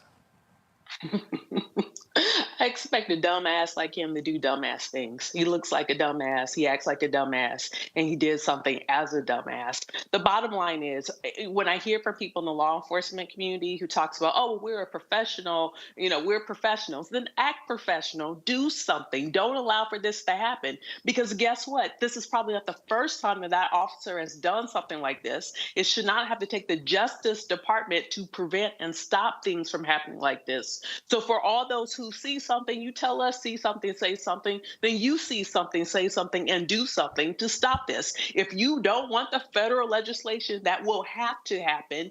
If you don't want the state and local legislation, that's going to happen to actually have police reform, then do something, voluntarily do something. But guess what? You all don't want to do anything. You want to uphold white supremacy. You want to dehumane people. You want them to act as dogs and as alley cats and dogs and all sorts of animals. That's how you treat us. That's how you see us. But like even with something that Dr. Carr was alluding to, at some point you're going to mess with the right one. People are going to get sick and tired. And as an ethnic group, we're not going anywhere. We survived the Middle Passage. We're going to survive this too. So you might not want to F around and find out what's going to happen when you get to that right one who's like, I have nothing to lose, because that's the corner that you're pushing me into. They don't want us there. So why don't you voluntarily do something, reform, before we have to now make you reform? Gavin, this little punk was relieved and resigned on December 27th.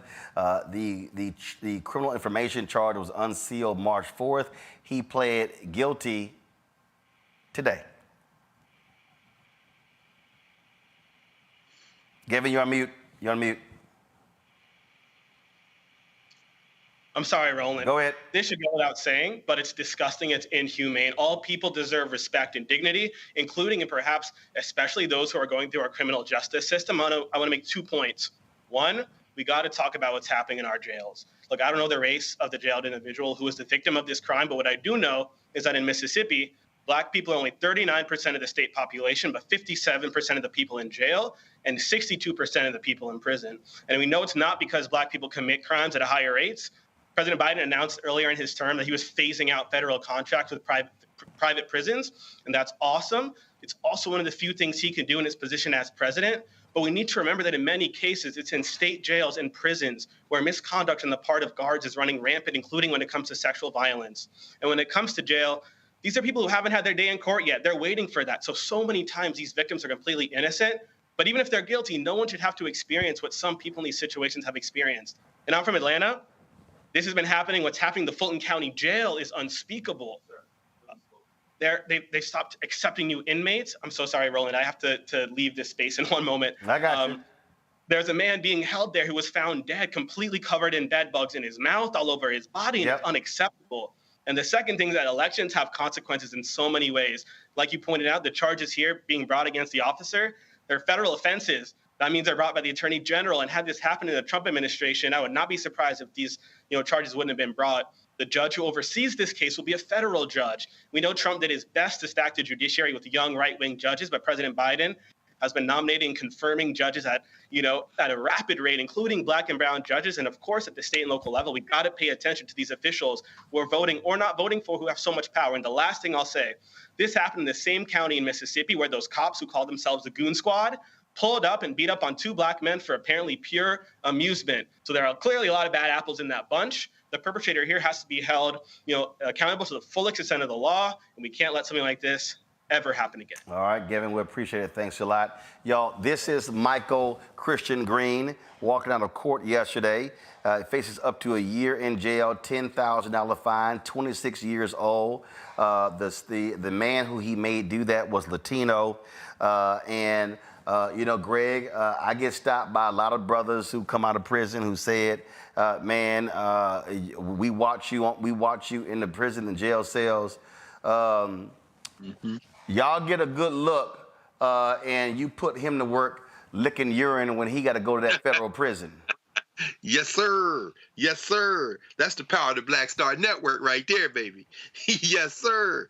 What happened to his Tate Reeves Memorial bad toupee? Or did he shave off that upsweep? This is his mugshot right here. I know. Y'all go ahead and show it. Come on. Yeah, there's the Tate Reeves tribute hat, bought probably Dollar General, the Family Dollar, or one of the local finer establishments. And then he shaved it, huh? Well, as you say, maybe the brothers will get a chance to be a barber for him too while he's. And again, the man who may do it was Latino, so all the vatos, y'all go ahead and handle that. Y'all go ahead and handle that. Y'all go ahead and handle that. All right. That's it. Before I mention, Pearl is just east of Jackson. Jackson tried to incorporate Pearl in 1968. It's right over the Pearl River from Jackson. They incorporated in 1963. That little town's about 60% Black. That's part of that whole criminal enterprise you've been covering over the last year or so with them trying to carve out these bedroom communities and make sure that white boy don't get a job in that new police district they're trying to create in Jackson. And there you go. There you go. All right. Greg, Gavin, Rebecca, I appreciate y'all being on today's panel. Thank you so very much. Shout out to Virginia Union University. I'm rocking their shirt this week on today, so glad to represent them as well. So, folks, I appreciate it. Tomorrow I'm going to be in Los Angeles. Normally, the NAACP pre-award show dinner is on Friday night. It's actually tonight. But I'm going to be there. The Image Awards is on Saturday, so we will be there for that. And then I'm going to be in L.A. Monday and Tuesday. Tuesday, they have the premiere, the Netflix world premiere of the movie on Shirley Chisholm starring Regina King. We'll be live there on the red carpet, broadcasting and then live on the red carpet. So a lot of things happening. So folks, please support us in what we do. Please join our Bring the Funk fan club. Your dollars are critically important for the work that we do. Send your check and money order to P.O. Box 57196, Washington, D.C. 20037-0196. Cash App is $RM Unfiltered. PayPal are Martin Unfiltered. Venmo is RM Unfiltered. Zelle, Roland@RolandSMartin.com. Roland@RolandMartinUnfiltered.com. Be sure to download the Black Star Network app. Apple phone, Android phone, Apple TV, Android TV, Roku, Amazon Fire TV, Xbox One, Samsung Smart TV. You can check out our 24-hour, 7-day-a-week streaming channel on the various platforms. Amazon News, simply go to Amazon Fire. You can tell Alexa play news from the Black Star Network. You can also go to Plex TV, Amazon Freevee, Amazon Prime Video. Folks, that's it. Also, don't forget, get a copy of my book, White Fear, How the Browning of America is Making White Folks Lose Their Minds. Available bookstores nationwide. You can also download the audio version. It's available on Audible. All right, folks, that's it. I'll see y'all tomorrow from LA. Holla! Black Star Network is here. Oh, no punch! I'm real revolutionary right now. Thank you for being the voice of Black America. All the momentum we have now, we have to keep this going. The video looks phenomenal. See, this difference between Black Star Network and black-owned media and something like CNN. You can't be black-owned media and be scared. It's time to be smart. Bring your eyeballs home. You dig?